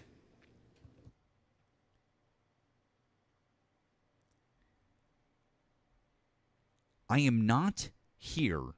We are not here to hold your fucking hand and to listen to you bitch and moan about the Democrats.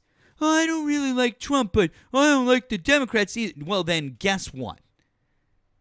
You had a presidential candidate who could have done everything differently than Donald Trump. So if you don't like Donald Trump, you fucked up. It's your fucking fault.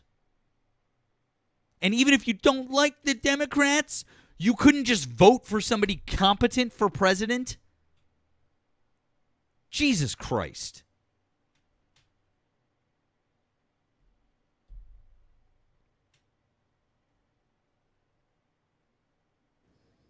Yeah, that sounded like one of those conversations that a lot of MAGA are trying to have now, which is, I don't know, going through the roster of notable left-wing figures and proceeding to bitch about how they are too extreme or whatever.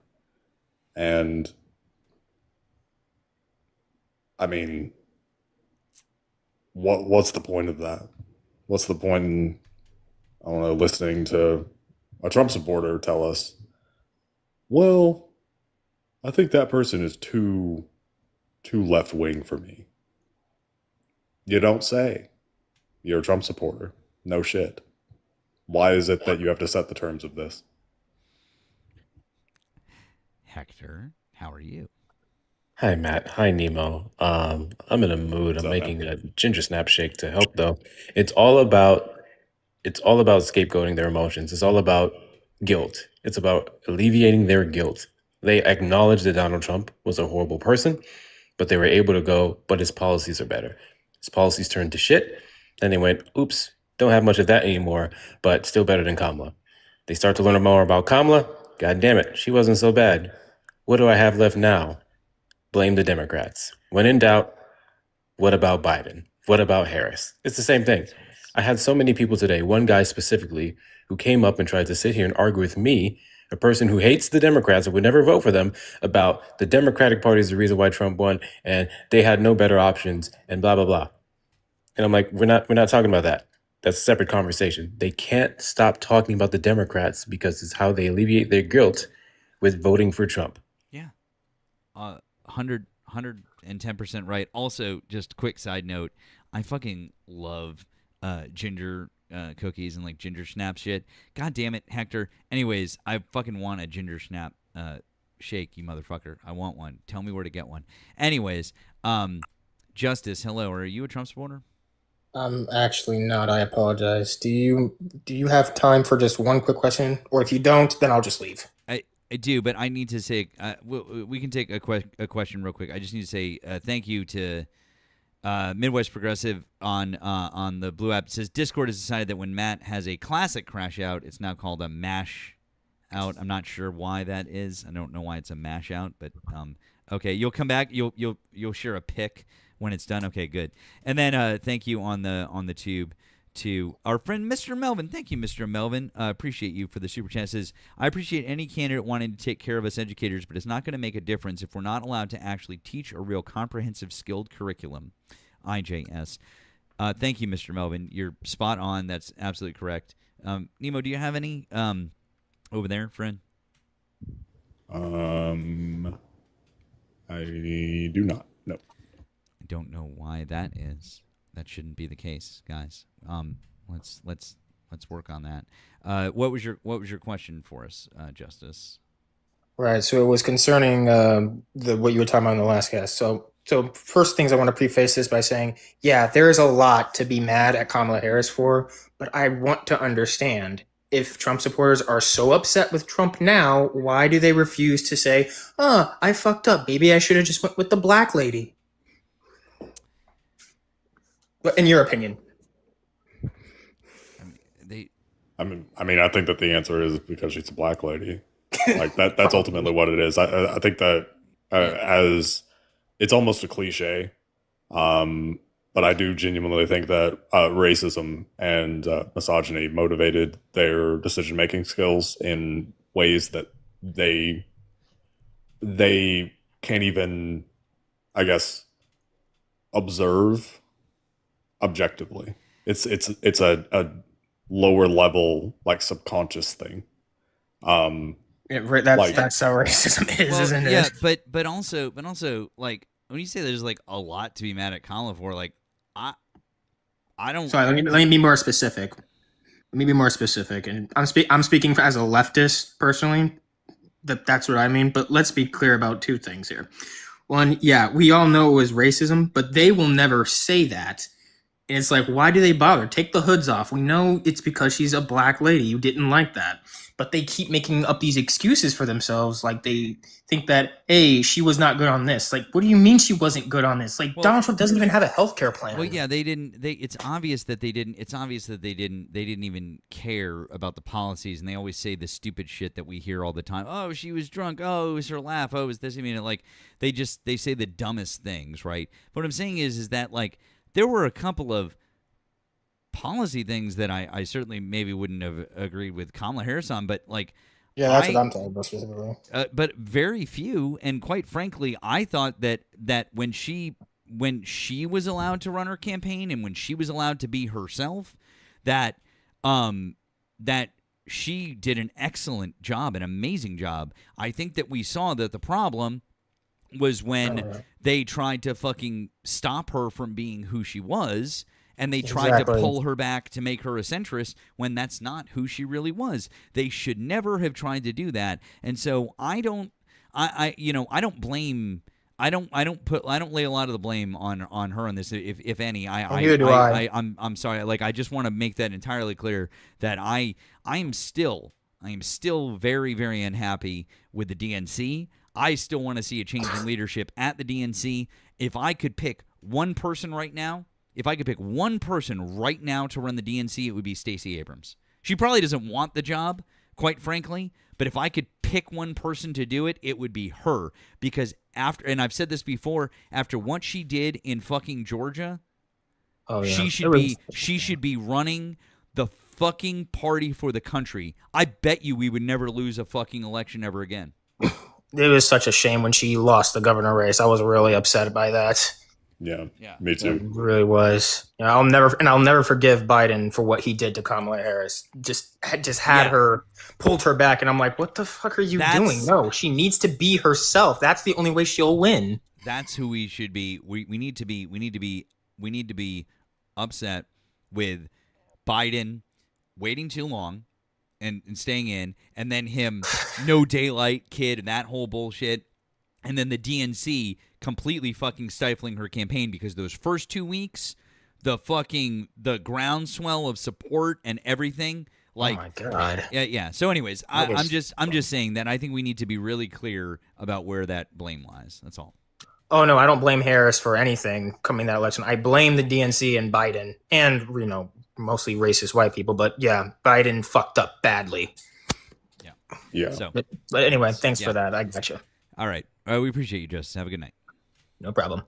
One interesting thing is going to be, I don't know if Pelosi will ever divulge everything. I think that once she properly retires, she might. I would love to know the conversations that were going on in like June and July of 2024, immediately after the first debate, and then in the run-up to Biden dropping out. I'd be fascinated to know the conversations, because we get like whispers of it. And so what we know is that Nancy Pelosi was really trying to organize some type of open primary type situation. And then Biden, he didn't want to actually step down at all. And he was actually going to try and do it. Pull it off, yeah. And Which is it was insane. only because of Pelosi and the amount of power that she had that he finally said, okay, fuck, all right. And then he decided that he was going to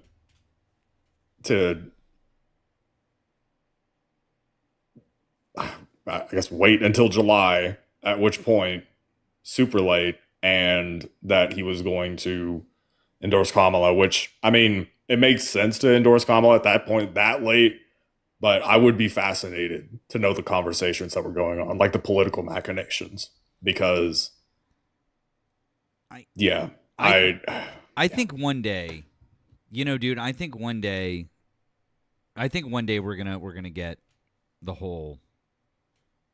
I think one day we're gonna get the picture. I think we'll get the whole thing, but I don't know when.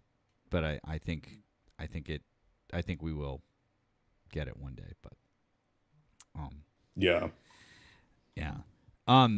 Real quick, while we don't have a guest, by the way, if you're a Trump supporter, we've got about 1,100 people over here on TikTok. We got like 150 people over on the tube. We got more on Twitch. We appreciate you guys being here with us on a Wednesday night. Thank you guys for being here with us. You can call in. The number is right above my head. If you're on the tube, if you're on Twitch, if you're over here on TikTok, you can just request on up. Wait, is this I forget. Is this Trump supporter? Or is it not? I see. Withered Mohammed. Hi, are you a Trump supporter? Yes. Okay. How old are you and what state are you in? 24 in Florida. Okay. Why do you still support Donald Trump as of July 2026? Trump is doing everything that's necessary to keep this country a free and safe place for white people.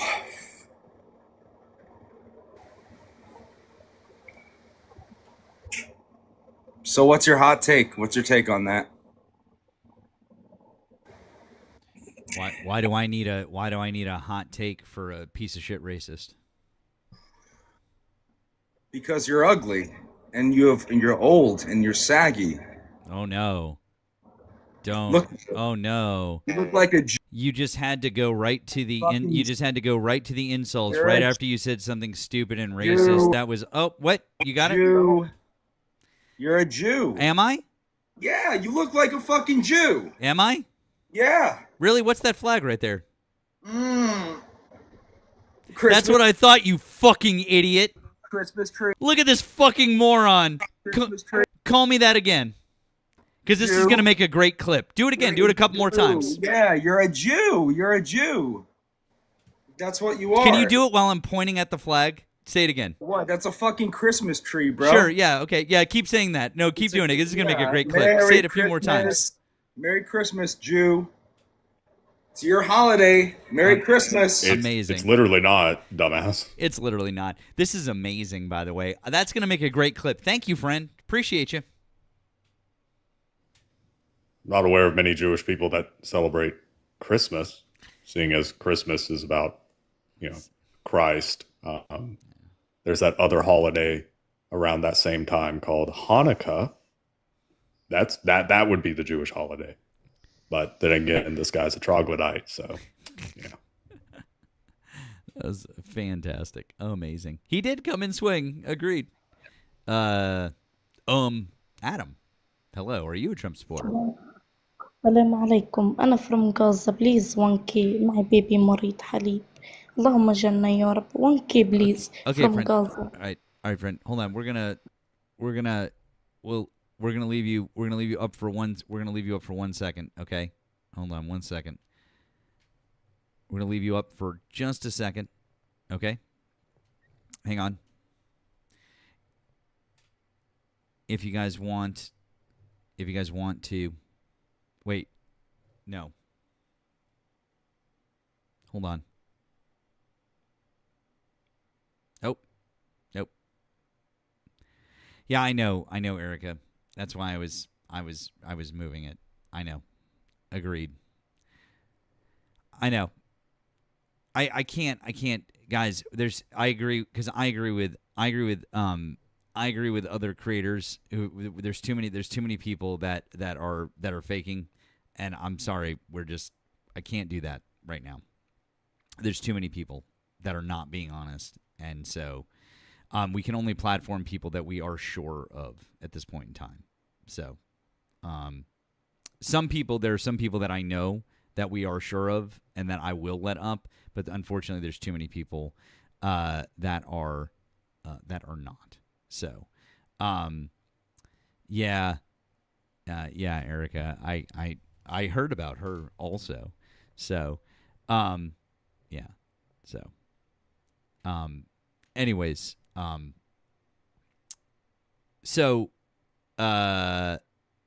real quick, I would like to play something for you guys from. Okay, in a minute. I guess we got another potential Trump supporter here. Hoops. Hello, are you a Trump supporter? Will you cut me off if I tell you no? Not necessarily, but why would you come up? Because the prompt is, why do you still support Donald Trump? My perspective is potentially why I do not support Donald Trump, and a perspective of an approach that I think might be unique to most of the discussions that are common on these live feeds. How old are you and what state are you in? I am 60 years old and I live in the state of Kentucky. All right, what's your take? So I'll start off with saying I did not vote for Donald Trump in 16 or 24 based on character. In my discussion, I would like to hang on, time out. Before we move any further, you said you didn't vote for him in 16 or 24, but you did vote for him in 2020. I did, yes. Who'd you vote for in 16 and 24? I voted for Hillary Clinton and Kamala Harris. Okay. Because, and may I explain why? Hold on real quick. Hector, fuck you. That looks amazing. I'm so fucking jealous of that. That looks so dope. God damn it. Okay, so you want to know what's crazy? So this is the last one I made because I kind of messed up this one. It's not as pretty. But yeah, I do a little shot of ginger and some vanilla ice cream and some cardamom, cinnamon, and nutmeg. And then I break up the little ginger snaps and I sprinkle them on the top, and also a few in between it, so it's in the shake as well. And it is fire, bro. Oh my god, it's so good. Yeah, Matt, this is absolutely delicious. Mm-hmm. It sounds like it would be kind of spicy. I know you did not just say spicy, Nemo. Well, no. Like, I mean, you mentioned the like the cardamom and the the other thing.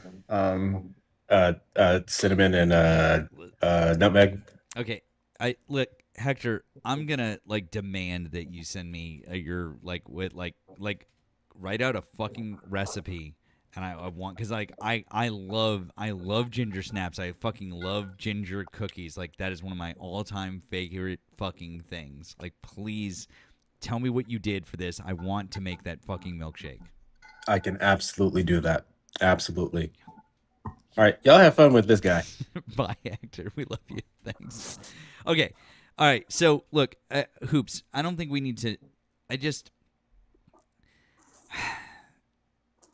what can you maybe you can just not okay. We know who you voted for. I guess can you just what's summarize like give us a 30-second overview quickly. Thank you. And I'm new at this in terms of participating. Okay. I think we all are challenged in terms of our emotions. And if we bring it back to a central point of understanding the concept of character and the definition of that word, which I could share with you, other than far right and far left, there could be a central point that we could try to bring those points within, those lines together and potentially improve where we are today.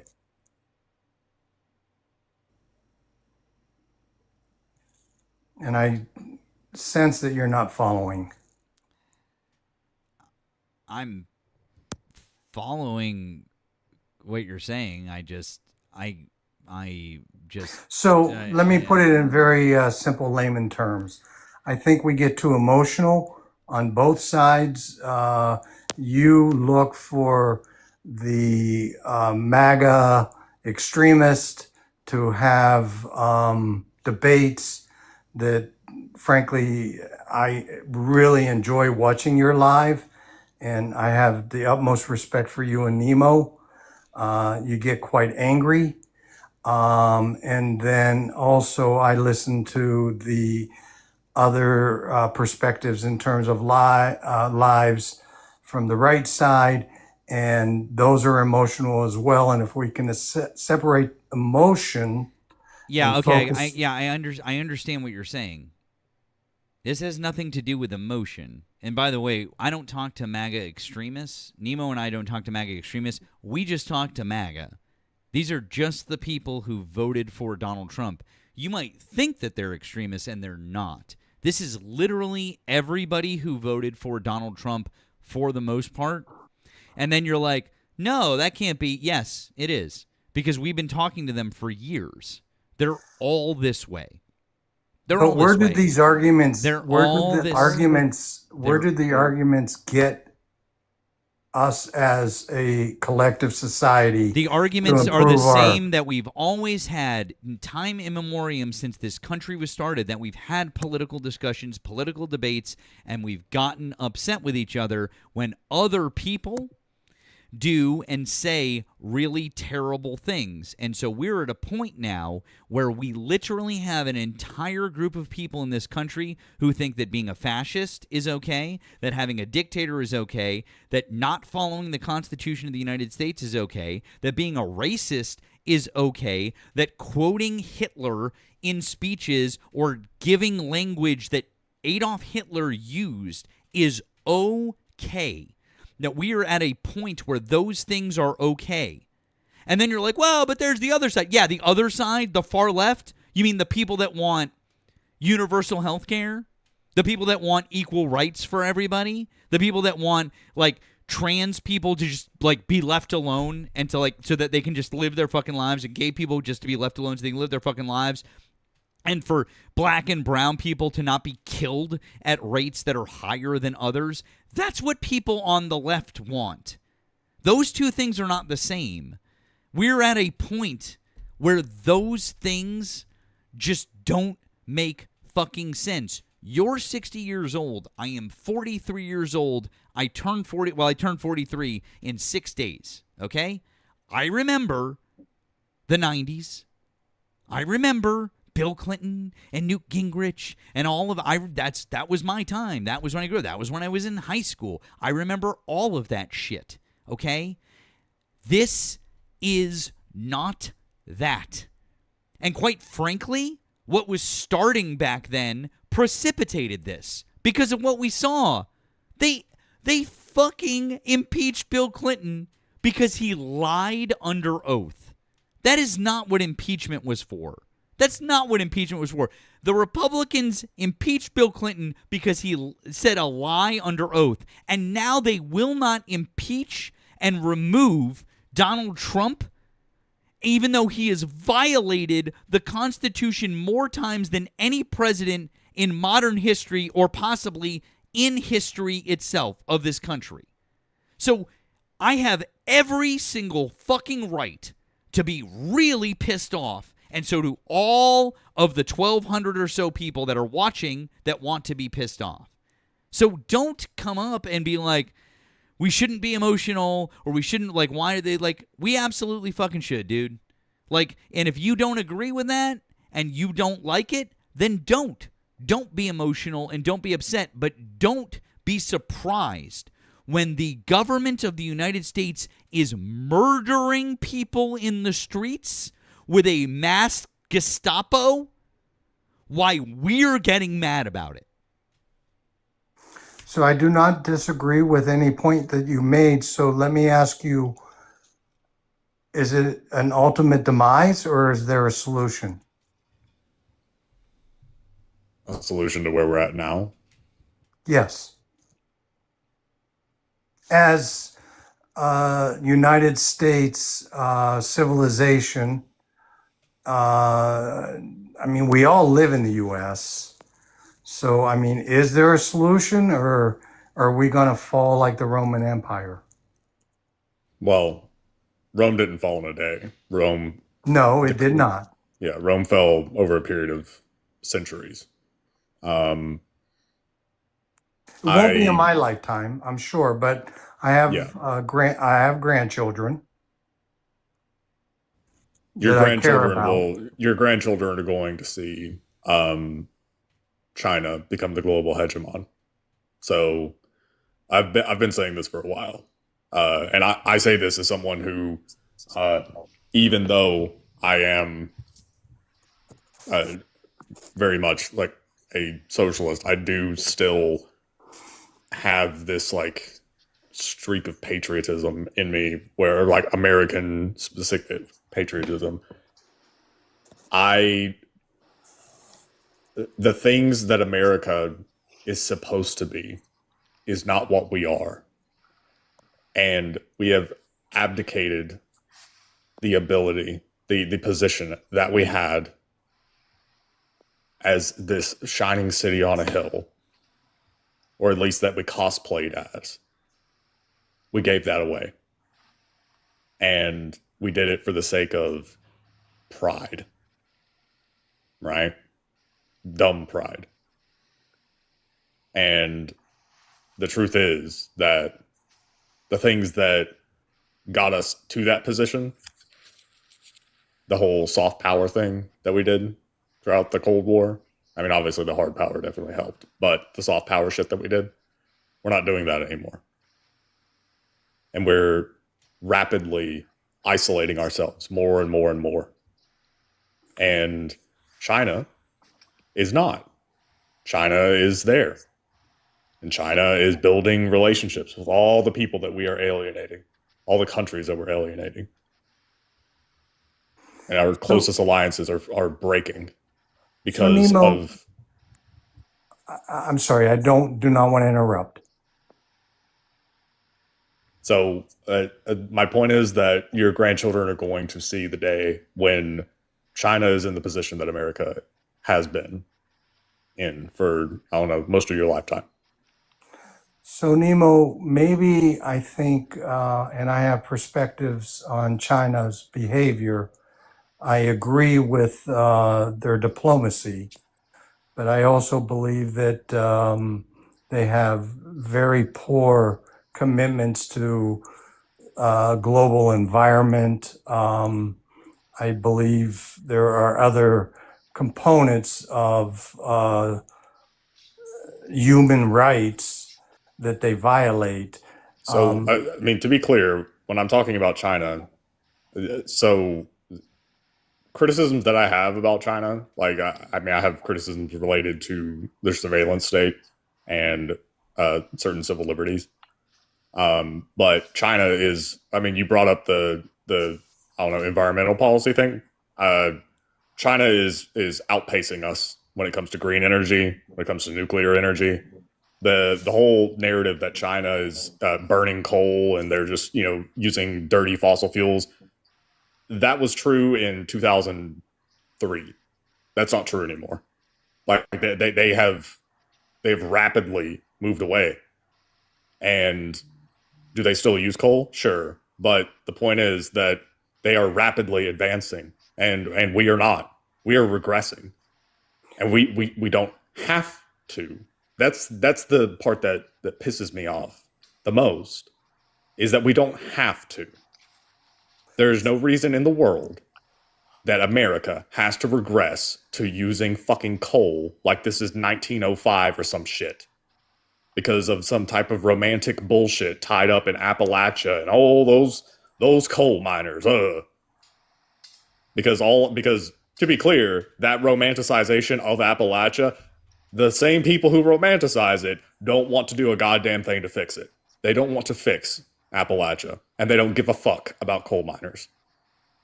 So Nemo, respectfully, China still is, and I don't believe it's based on usage of the coal or that particular fossil fuel, still is the largest contributor to CO2 emissions globally. And I do not think you could debate that. Okay. Well, can you? No, I mean, they're the second most populated country on the planet. That's not surprising at all. Good point. But it's still, I mean, is an impact in terms of our environment as a globally. So how do you dismiss that? So you just say because I'm not they're heavily dismissing it. populated? They have 3 times our population. I guarantee that if you normalize the CO2 output per capita, the U.S. is higher. I'm willing to bet that. That statistic I do not know. Yeah. So let me ask you this question: when do you feel? Hang on, one second. I Yes, sir. Erika joined up, and I'd like to see what she might like to contribute here, because I feel like she's got something to say. And so, hello, Erika. Hello, friend. Hi. Matt, I told you that you should take a shit on your neighbor's front yard. So I don't know if I'm going to be You eloquent. said my dog should. I said you should, and then maybe let Obi do it. And I was really hoping that was an option, but that's you not did. an option. Oh, you did suggest that I should. Oh, yeah, reread it. Wow. Yeah, I kind of glossed over that part. I thought you were just I'm saying not my well. dog should. Yeah. But no, I hope you. Yeah, no, it's somebody else, and no. No, I know they don't have to know what we're talking about. You know what I'm talking about. They don't have to know what we're talking about. But no, I don't know. I don't Hoops. When you first came up, because I know you and Nemo. I actually don't want to interrupt you and Nemo's conversation about China and its potential standing as the number one country in the world, so the world's leading power. It's just that when you first came up, you were mentioning like the conversations in which Matt and Nemo has, and that is too emotional. And Matt, I think, did a great job of explaining why people are emotional. It's just I also think that you may have a limited view of what this country truly is. America, this country, United States of America, has operated as it always should have, as they always intended it to. It's just simply it has is always been about the dollar, right? How to secure it and how to make more. It's always been about the exploitation of labor. It's always been about upholding white supremacy. It's always been about keeping the poor poor, right? And it's always been about the government having the most control. It's always been that way. I think we take the words that like these people in positions of power, what they say this country is and what it's supposed to be. All right, like the shining beacon on a hill, like Reagan would call it, right? But they don't look at what the United States is actually doing, what the country actually does, not just abroad, but also to its own people. Right? You just spoke about China and human rights, right? But think about it. Here in the United States of America, all right, we have people that we have women, all right? We have women who can't even get access to reproductive health care. We have black women, dying at 4 times the rate of any other demographic of women just by giving birth.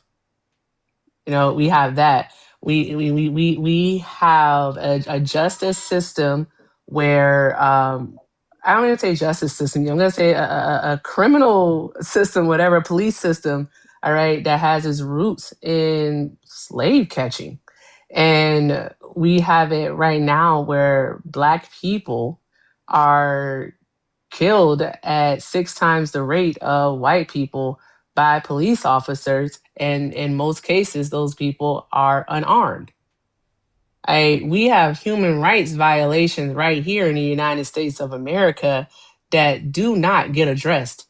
And I don't know if they're ever going to be addressed. So I always think that is always like fresh and a little bit funny to me when people speak out about human rights violations in other countries, but we don't talk about what's happening right in our front yard. So you said a lot, and I've tried to follow. I'm going to use the word suppression. And Nemo, did you understand what it is that I said? Could you follow it? Oh, yep, followed it I perfectly. understood what you Matt, said. did you follow it? I understood what you Chat, said. did you follow it? Would you let me make my point? Here we go. No, it's not here we Predictable go. as fuck. Go ahead. Make your point, sir. If it was so hard for you to follow, you're not even asking a Let me clarifying ask you question. this. Go ahead. What political party has done anything to correct all of the points that you've made? Because, Define what you mean by correct. improve all of those conditions. All of what Because we've been conditions? led over the last 40 years by both parties. And the result is we're still at, as you explained. What did I explain? All of the strife that the underprivileged, the Black community has experienced. I mean, again, you said a lot, but my point being is what measures has been taken by any political party to get to the root cause of those challenges and make it to focus on improvements. Wow. So two things. I'd be happy to answer that for you because I actually do have an answer. But the second, the actually I'm going to go on a second thing first here is that you legit kind of missed the entirety of the point. Well, you said a lot. This wasn't a So, party. This wasn't about a party thing. well, It but wasn't it about a is. party It thing. is. It's I about the mean, leadership. Nemo legit spoke for about Nemo spoke for a good 2.5 minutes about varying things, and he wrapped it up with China.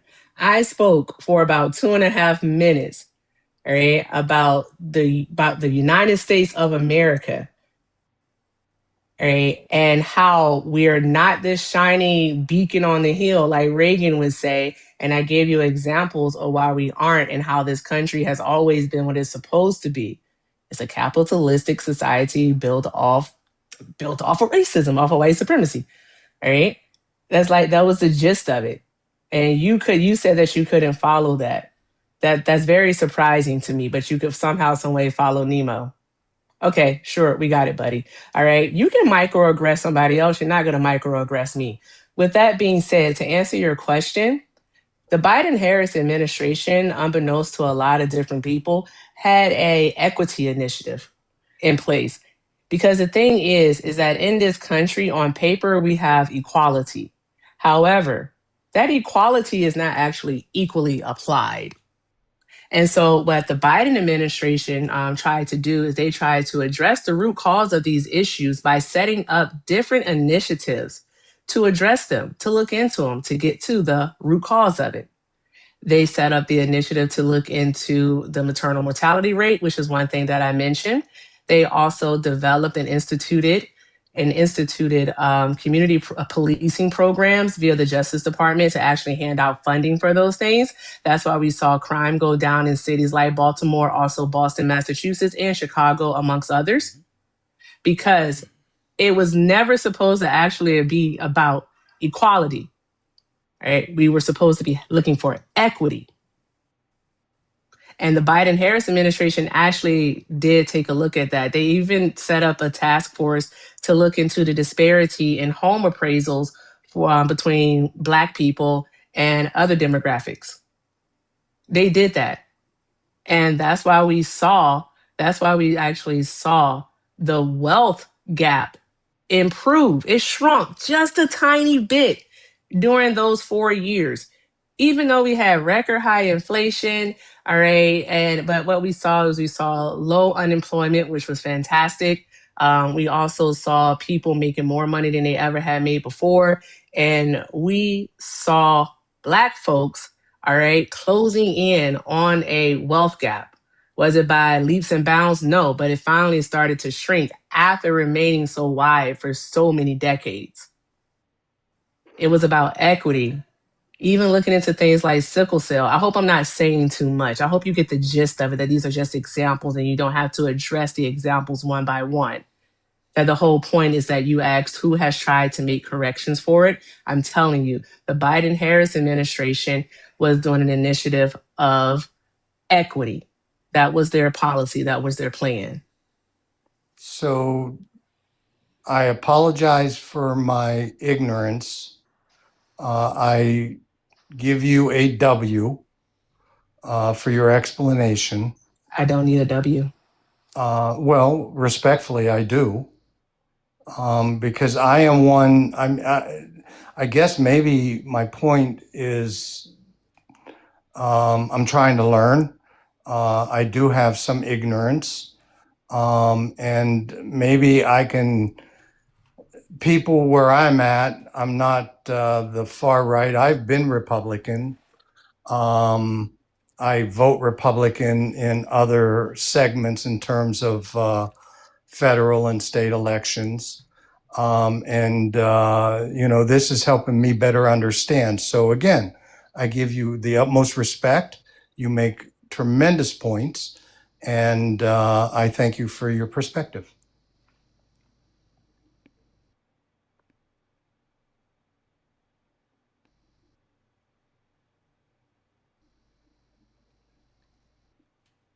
So you're just not going to address what she said? Well, I mean, she was right in all the points she made. So, I mean, do you want me to break it down in specifics? I mean, I agree with her points. I think very intellectual. So you agree that, in fact, the Democrats have actually done more? Yes, Oh, okay. Cool. I do. And Frank, Oh. Hello? He voted for Kamala, he said, in 2024. He Yeah. voted for Kamala. He voted for Trump in 2020.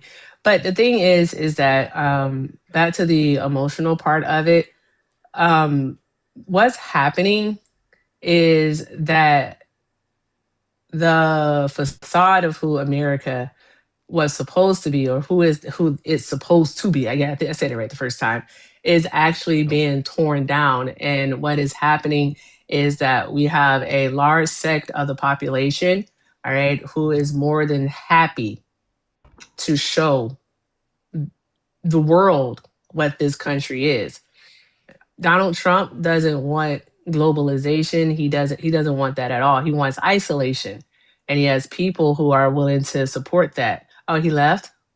Was that a skedaddle? I don't know what just happened. I wasn't paying attention. He just left. Yeah. Oh, okay. Jerry, what are you doing here? Yeah, what are you doing here, Jerry? What are you doing? Came to debate. About what? Well, you actually just said that Trump is trying to isolate America, which he's not, right? What's going on You is think so?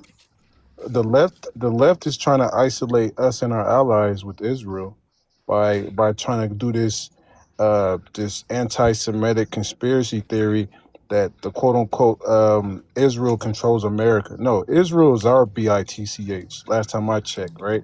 Bro, do you know what the House just did? Yes, they just approved 1.1 million. I mean trillion. Sorry, trillion. Yeah, 1.1 but it's trillion. not even just the money, it's the integration of the Israeli military into ours, like with research and development, procurement, all this stuff. It's bad. This is the next step because you know the MOU is I'd about rather to be expire, allies. right?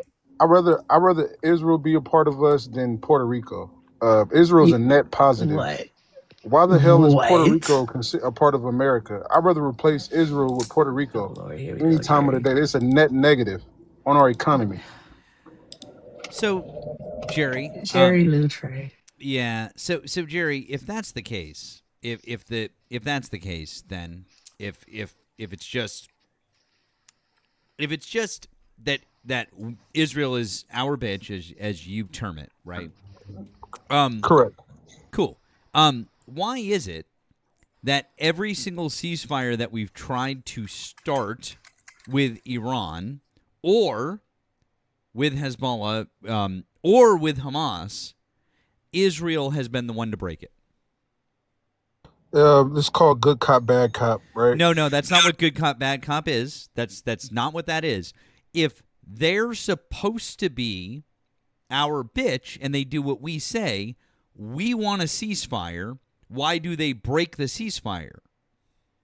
Well, I wouldn't. All right, let me. I wouldn't say bitch. They're our side piece, right? So we're not fully together, but we're close enough for us to have some type of mutual beneficial relationship. I'll say side piece. So they have their own sovereignty. Who are They're we not cheating fully on? Who are we cheating on? What? Well, if I'll say if they're a side piece, who are we cheating on? no. That's a good question. I was Yeah. using that analogy, brother. It wasn't literal. God damn it. Well, if it's an analogy, there would have to be somebody that we're Okay. cheating on. So that analogy doesn't work either. Great Britain is our girl, right? And then Israel is our little side piece that we use as a strategic ally in the Middle East to serve corporate interests, like these multinational conglomerate gun firms and billions of dollars in investments. Because 90% of the money we give to Israel comes back to the United States, right? No, it You doesn't. know that, right? That's incorrect. Oh, That's a lie. you fucked up. You fucked up. Did you just say that I lied about the money that we give to Israel? 90% of the money comes back to the United States. Source. Give me a sec. I'm about to cook you. You get way too excited about stuff, Jerry. He really does. And Jerry, please, if you're gonna do it, don't run, okay? Just don't run. Good grief.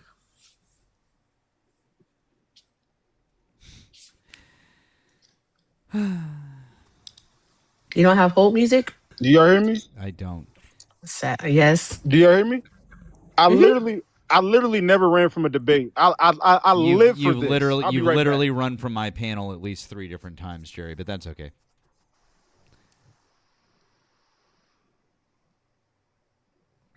What he's going to say is he's going to say that aid funds are just funneled back to defense contractors. And that's why it comes back to the U.S. economy. Yes, That's why he sir. said so. But except for the fact, Yes, except for the sir-ski. fact, except for the fact that what he's forgetting is that there is You a just conceded. percentage. Hold on. No, I Jerry. didn't, Jerry. Now you're just being a rude fucking asshole, and I'm just gonna drop you if you do that again. I Okay? apologize. Yeah, you should fucking apologize. Now stop being a piece of shit. I don't like give you a usually- fuck. Shut the fuck up. Hold on, y'all. Now, come on. Let's not. Don't interrupt me again. Anyways, what I was saying is that your claim that 90% of it comes back to America isn't true, because now there are different rules, because there are portions of that money that go to different places. So whereas in the past that used to be true, it's not anymore, because those rules have changed, and you don't know that, did you? Did you know that, Jerry? You just told me not to talk. Are you done? I'm done talking. If I'm done talking, it's your turn to talk. I'm not in the mood for the way that you continually interrupt me. And I stayed on mute when you said it, so I'm not. All right, it's cool. All right, so what you're trying to do, you're trying to find a way to boot me because you know you're wrong about this data. So you're trying to find a way, like I'm triggering you to fake move me down. Now, I literally just explained to you my prove position. it. I'm not trying to boot you. I want you to substantiate your claim first. Okay, now give me a sec. Now watch he try to personally attack and move me down because he know I'm about to cook him on his point. I'll be right back.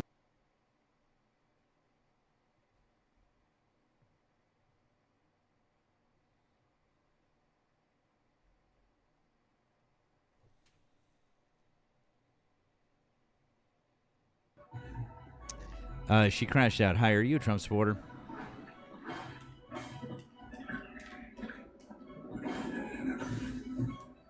I guess not.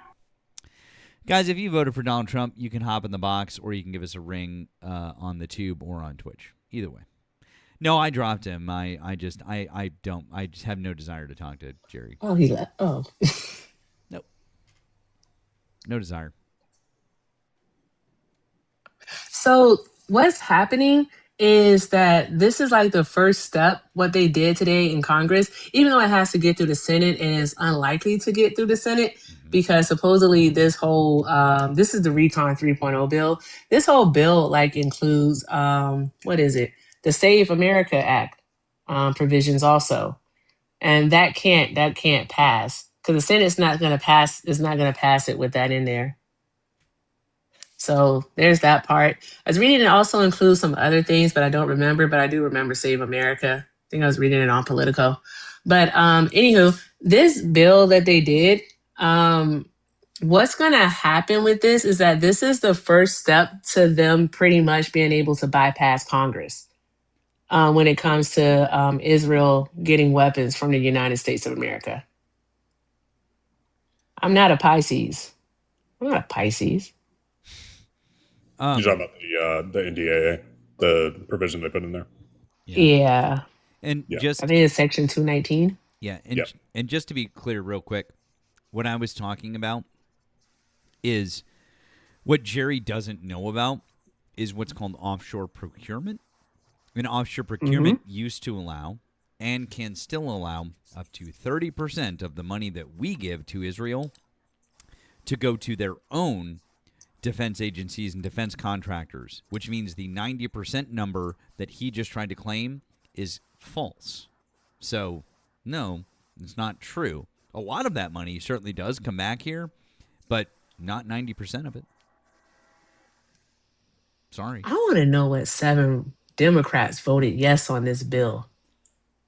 Don't even get me started on them. They all need to fucking go.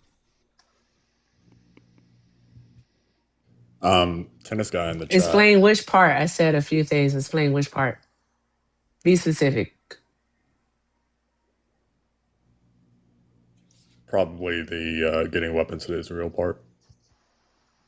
Getting weapons to Israel. Yeah. So they're going to be working together within the Pentagon is how it's going to work. And they'll be doing research and development. And so these are what Congress doesn't have to approve the fund. He wants to know about the bypassing Congress. I don't know if you guys are, I know you're not, but if you are in my Discord or if you listen to the Fun and Facts show today, it was posted in the Daily News section. It is an article from the Quincy Institute for Responsible Statecraft. It's called The Disappearing Aid Check, The Future of U.S.-Israel Defense Support. It talks about the ending of the 10-year MOU that was negotiated under the Obama administration and that went into place in fiscal year 2019. It's basically the United States of America promising Israel is funding through FMF, the Foreign Military Fund, something military fund. Fudge sickles. But the article is there if you're in there. Matt, I can send it to you if you want to read it. Sure. But it basically speaks about how if they're working together, it's kind of like how the UK works with the United States of America in regards to research and development. They don't have to go through Congress to get approval. Congress doesn't have to know what's going on. They work together to actually create weapons and supply weapons. And so they'll be buying it from the United States of America. And Congress does not have to approve those sales. Yeah. So it's no longer about appropriations and allocations. These are partners working together. Yeah, I was trying to remember the name of the guy. He's a Democrat. I think he's the ranking member on the House Armed Services Committee. He's a white dude. I'm trying to remember his name. He gave an interview talking about this, and credit to Crystal Ball because she pressed him pretty hard on the whole Israel thing as it relates to the NDAA and that particular subsection. So he described it. So the reason why he said that he voted it down, which honestly I don't trust this motherfucker. Honestly, I really don't. Mike Rogers? I think it is Mike Rogers. Is he bald? He's a Republican. No, wait, no. The ranking member, the Democrat. The ranking member? Okay, let me see. Oh, go ahead. I'll find it for you. People are saying, oh, yeah, Adam Smith. That's it. Adam Smith. That's his okay. name. Oh, California. Okay. Yeah. So I don't trust Adam Smith. I'm just saying he's given me like low-key Zionist. Like that's just kind of I don't know. I don't trust Homeboy. But anyway, he was explaining the mechanism that you were just talking about. And so the way that he had mentioned that these cooperation things that exist, they're done for all sorts of different projects. And I think that in the case of this one, it's specific to missiles, which would not surprise me at all if that, funnels back into Iron Dome. So that cooperation agreement and integration of our militaries as far as like R&D, yeah, that could easily be a back channel for getting Iron Dome, Patriot missiles, probably some other types of missiles to Israel without going through an explicit appropriations. Because typically the way that works is Iron Dome funding, that is its own vote. And Democrats in recent years have started to do the, offensive aid, defensive aid type deal.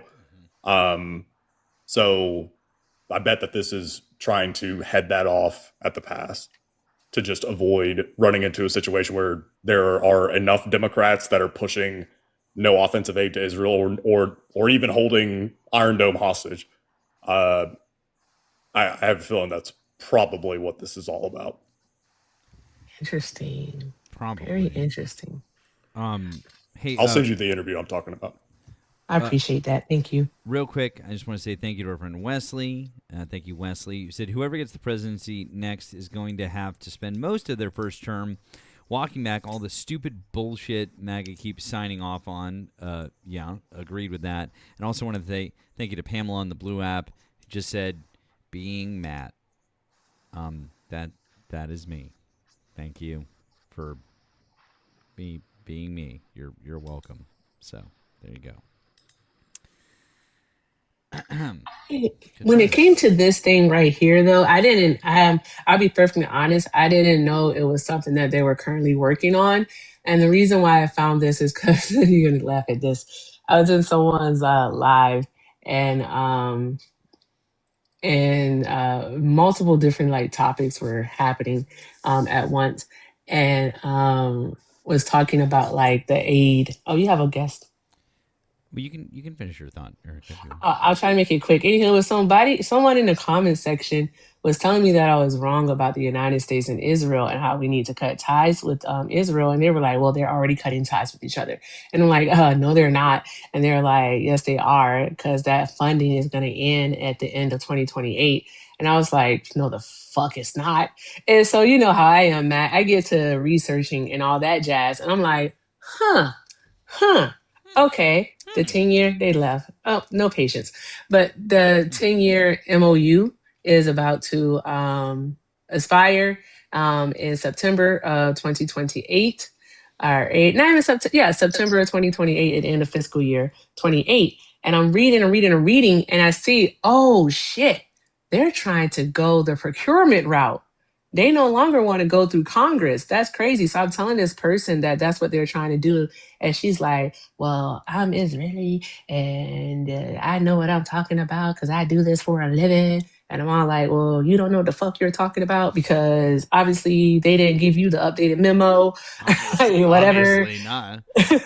I guess not because here we are. But yeah, I don't claim to know everything. All I know is that I know how to read and I know how to comprehend information. And I don't think you should ever do an appeal to authority. Absolutely not.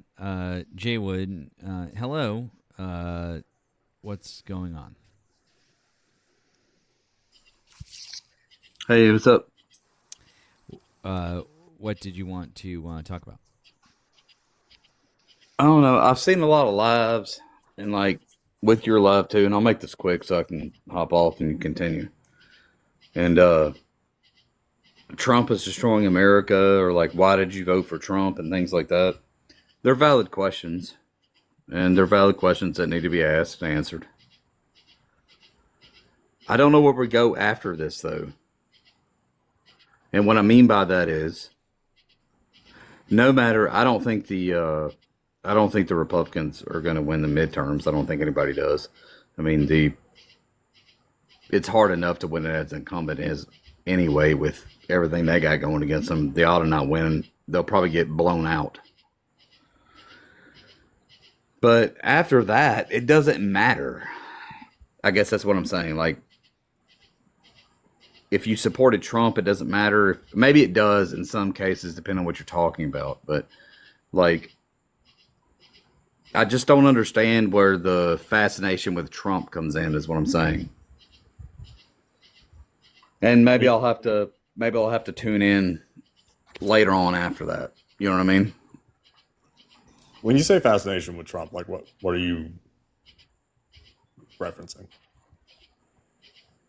I'm referencing other lives I've been on. Nothing you've said.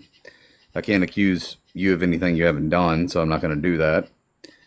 My point is, when all this is over and Trump's not there to blame, where does it go? Because I think that's where it's going to go. But if that's not what we need to talk about now, because Trump is to blame at the current moment, then that's fine. How old are you, Jay Wood? I'm 43. You're 40. Oh, okay. All right. Cool. I'm 40. Matt is 42, I believe. And Nemo is 34, 35. All right. Yeah. So like we all were around during the Bush Jr. era, right? We were all, yeah. We were. We were. I was in Nemo high was school. I probably the wanted to only go one that sign was in up, but I didn't. elementary. I was going into middle school and second. Yeah, I wanted to go sign up after 9/11 because but I So you didn't. remember how we talked about things back then? Like maybe you heard your parents, or maybe you watched some news and you heard how it was Bush that was messing up the country. It was Bush Jr. that was destroying America, getting our troops killed. It was Bush Jr. doing that, and then when Yeah, anything you Obama, heard then okay, was. I mean, we didn't. With respect, I know what you're saying. We didn't have social oh media okay, then, but yes, that's what you're saying is correct. Yes. Jay Wood, you're okay. right. But Erica, did we have talk radio? We did have talk radio. Mm. Good God, did we have talk radio? Ugh, it's awful. You ever listen Hated to it. Rush? You ever listen to Rush Limbaugh, Jay Wood? I didn't when I was a kid. My dad was a staunch Rush Limbaugh guy.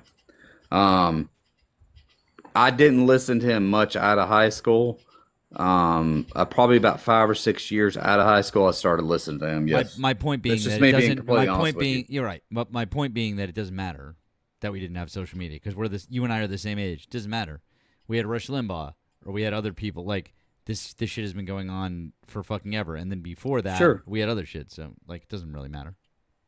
Yeah, Rush Limbaugh, that would have been, 90s, early 2000s. That was Rush Limbaugh's peak, really. And also, one thing that I vividly remember from this is my first, it was early years in high school, was Glenn Beck on Fox News. Glenn Beck, gross. No one talks about this guy. What about Bill O'Fucking Rowley? Remember that guy? I have a big one I can tell y'all. Seriously, when it comes to that. Like in 1999, I was a freshman, right, in high school. So this is like right when Fox News was coming. Wait a second, Jay Wood, hang on. Go ahead. You and I are the same age. In 1999, Correct, we are. I was a junior in high school. In what? Did you say 89 or 99? In 1999, I was a junior in high school. I'm 40. I was a freshman in 99. No, you're good. You're good. I maybe messed up one or 2 years forward. I'm not gonna say I'm not. No, I was just double checking because I'm. No, you're track good. You're the good. You're good. So I It could also, I started well, high school in '97. actually, but I graduated. You have a late I birthday. graduated in 02. May of 02 is when I graduated. Oh, okay, all right, okay, but it's fine. Never mind. I just No, I was mean just trying to- that's what I do know. Like, I mean, you mentioned that your birthday's in July, Matt. Yeah, so it is. that can throw things off because Well, no, I it was doesn't- I was a year younger whatever. than everybody. It doesn't in my- matter. my year. It doesn't matter. It's close. Whatever. I wouldn't. Don't worry about it. Yeah, just ignore me. It doesn't matter. No, you're good, Matt. Everything's fine. I wasn't Yeah, I know. saying I was right or you were wrong. Yeah. No, but there is something kind of cool. Well, not cool, but kind of something crazy with the Fox News stuff. Pre 9/11, okay, what I can remember, I never remember Fox News. I'm sure my parents watched it, huh? Dude, you're telling me that during the Clinton impeachment, you don't remember Fox News? I don't, bro. I'm sure it happened, and I'm not even arguing with you on that. Honestly, they read the impeachment, the indictment when it dropped online. They read it live on TV. Okay, I didn't see it. I'm sure it happened. I'm not even arguing that it did. Yeah. I was just telling you when I remembered. That's all. All right. I don't know. I'll let y'all go, but like, I just worry. The reason I worry is because, like, Matt seems like a really chill guy and understanding guy, and so does Nemo. And I'm worried that we're going to get to a place that all of us are not going to be able to talk to each other that way. And I mean that with respect. Like, I'm worried that we're not going to get. Things are getting. Vote for Trump? I did vote for Trump. Yes, You did vote for Trump? I did. Why are you worried that we won't be able to speak to each other? I'm just worried because we have different views. I worried this before, but in Trump's first term. Okay, so what I think that Trump supporters fail to understand, I swear to God, I don't get paid enough of this shit. But what Trump supporters don't seem to understand is that we don't necessarily have a difference of opinion or a different line of thought, whatever it is you want to call it, when it comes to policy. We have a fundamental difference in morality, in our values, and in our ethics. That's what's happening here. I That agree with you. y'all don't seem to understand that. So my question for you would be is that if you, as a Trump supporter, all right, please don't try to internalize this, just try to follow along with the example. All right. Like if you Sure. as a Trump supporter don't believe that I should have rights, you don't see me as a fully actualized human being, then what responsibility or onus do I have to engage in any type of respectful dialogue with you?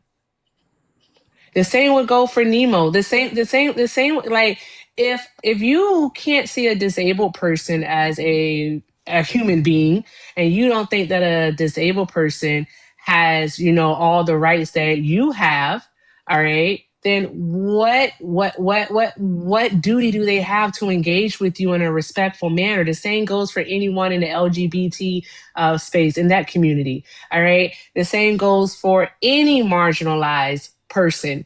Any person that's in a marginalized community in the United States of America, it goes for them. What duty do they have to engage with you in respectful conversation? What am I saying that you don't have a right to? That's what I'm asking. Like, you have all the same rights I do. Hmm. Do No, you I not? don't. No, I don't. Okay. Which I don't have rights the do you right not to have then? bodily autonomy is one of the main ones. And then also, it's not about what's written down on paper. Paper is about how those laws are actually applied. So the application of law and how that Sure. works out. We'll go off what's written down on paper because that's what we can prove. But what And actually, no, data can what actually prove that the law isn't applied equally. Data okay, actually what proves that it's not. What are we talking about here? Do I need to what bring out the stats for you? now how are you mistreated or how you not have rights that I disagree with? Okay, I'm sorry. Reword your question, please. Sure. What rights do you not have that I have? I just told you the right to bodily autonomy as a woman. Okay, Is you're has talking. your body No, been no, you're good. legislated upon? You're good. Do you not? Are you meaning because of?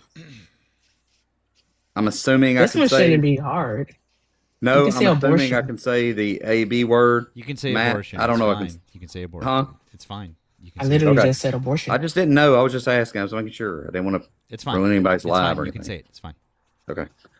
Are you saying that you shouldn't have the right to abortion? Is that may not be what you're saying? I'm asking. Is that what you're I saying? shouldn't have the right to it, or I don't have the right to it. What are you trying to say? I want you to be clear. Both.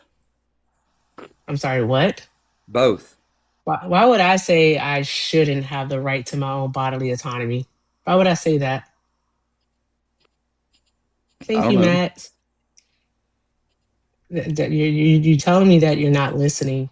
You're not I'm listening to listening. You're understand. You're thinking listening to so respond. you think you should have a right to abortion? Am I correct when I ask that? Your question, you would be correct when you say that, because your question is what rights do you have that I don't have? Right. That's That was what my you did question. ask me, and I answered that question for you. I said the right to bodily autonomy, because I, as a woman, do not get to make decisions for myself, dependent upon the state in which I live in for my own reproductive health. Okay. What rights, depending on states, do you not get to? I know what they are. I'm just asking. No, wait, hold on. If you know what they What are, the fuck are you quizzing me for? Then why are Well, you it asking? comes down to a states' rights no, issue. it doesn't come down to a It's states' not rights. No, actually it's not a not states' rights issue. We're not doing that because what it is it's a Fourth Amendment issue. It's about privacy. It's about privacy. It's about medical privacy. And we already had a ruling from the Supreme Court that said that you and I and Erika and Nemo and everybody else in this country has a right to medical privacy, because that's really what that ruling was about, right? Because you agree that we should have HIPAA, right, Jay Wood? Yes, Matt, I agree that we should have them. Great. Then so do I. So if you agree that you have a right to medical privacy, then you agree that for every U.S. citizen that those rights should be the same across all 50 states, right? Yes, I agree with you on that. Then there you go. Then you just agreed that Roe versus Wade should have been upheld, because what Roe versus Wade was about at its core was about medical privacy between a doctor and a woman. That's what Roe versus Wade is really about. It's about medical privacy at its core. That's what we're talking about here. So forget the fact that it happens to be about that procedure. It's about medical privacy. You and I don't have to worry about somebody coming in between us and a medical decision. You've never had to make a medical decision that was dependent upon someone else in the government making a decision for us. That's never had to happen before. What is happening with women all over this country is they have to deal with that. They have to deal with that, and they don't have the right now to medical privacy across all 50 states. Erika mentioned one thing that I really wanted to push more on. So, Jay, would Erika had asked you? I'm listening. You're good. Erika had asked you that, what is your body? Is there anywhere in this country that your body is legislated on? And I've asked a question kind of like that before, and I've asked because I genuinely don't know. I've asked medical professionals a few times over the years. Can they think of any law or anything like that where it is explicitly a law, not an ethics thing, right? Where for certain medical procedures outside of abortion. So, obviously with abortion, there are these laws, explicit laws, right? Whenever it comes to most medical procedures, that is really kind of governed by ethics and, best practice and stuff like that. The only things that I could think of that would probably have explicit laws are anything related to organs and, how to handle that, and probably end of life things. So whether or not you can off yourself, whether or not, or like who has the ability to pull a plug, that kind of thing. Right. Other than those, I've asked medical professionals, is there anything else that you can think of where there are explicit laws on the books that govern what you can and cannot do? And they've said, can't really think of anything. And that's kind of the point, right? Sorry. That's ultimately the point. Is there's this there's a specific standard that's being applied to women with these laws that's not being applied with any other medical procedure. And that's so effectively there's a double standard, or there's a second class that you are creating because of that. I actually agree with you, and I don't understand how we got on this particular topic, but it's fine that we did. Maybe I don't remember how we got on it, but it's fine. I actually agree with y'all. So I guess I don't have any rebuttal or any. We got on the topic because the whole point of what Erika was saying is that you said that you were concerned that there was going to be a time that people like us couldn't have conversations. And she rightfully pointed out that there are people on the right who vote for Republicans and who vote for Donald Trump and who vote for conservatives and vote for those things that literally believe that women aren't full citizens, that women shouldn't actually have the right to vote, that black and brown people are not equal in every way, that disabled people aren't equal in every way, that trans people and gay people, that those people aren't, they're not equal to everyone else. And there's this fundamental divide that we can't talk with, and we can't sit down at a table with people who literally disagree about fundamental human rights. That's the problem. That's why we started talking about this. So if you're concerned about that being a thing, I would say that maybe the onus should be on the group of people who've decided to take rights away from people, and maybe they should stop taking rights away from people, and then maybe people on the left would start talking to them more. Yeah. We don't have to be tolerant of the intolerant. No, go ahead. You're good. Go ahead. I'm just going to say we don't have to be I didn't want to tolerant of the interrupt. intolerant.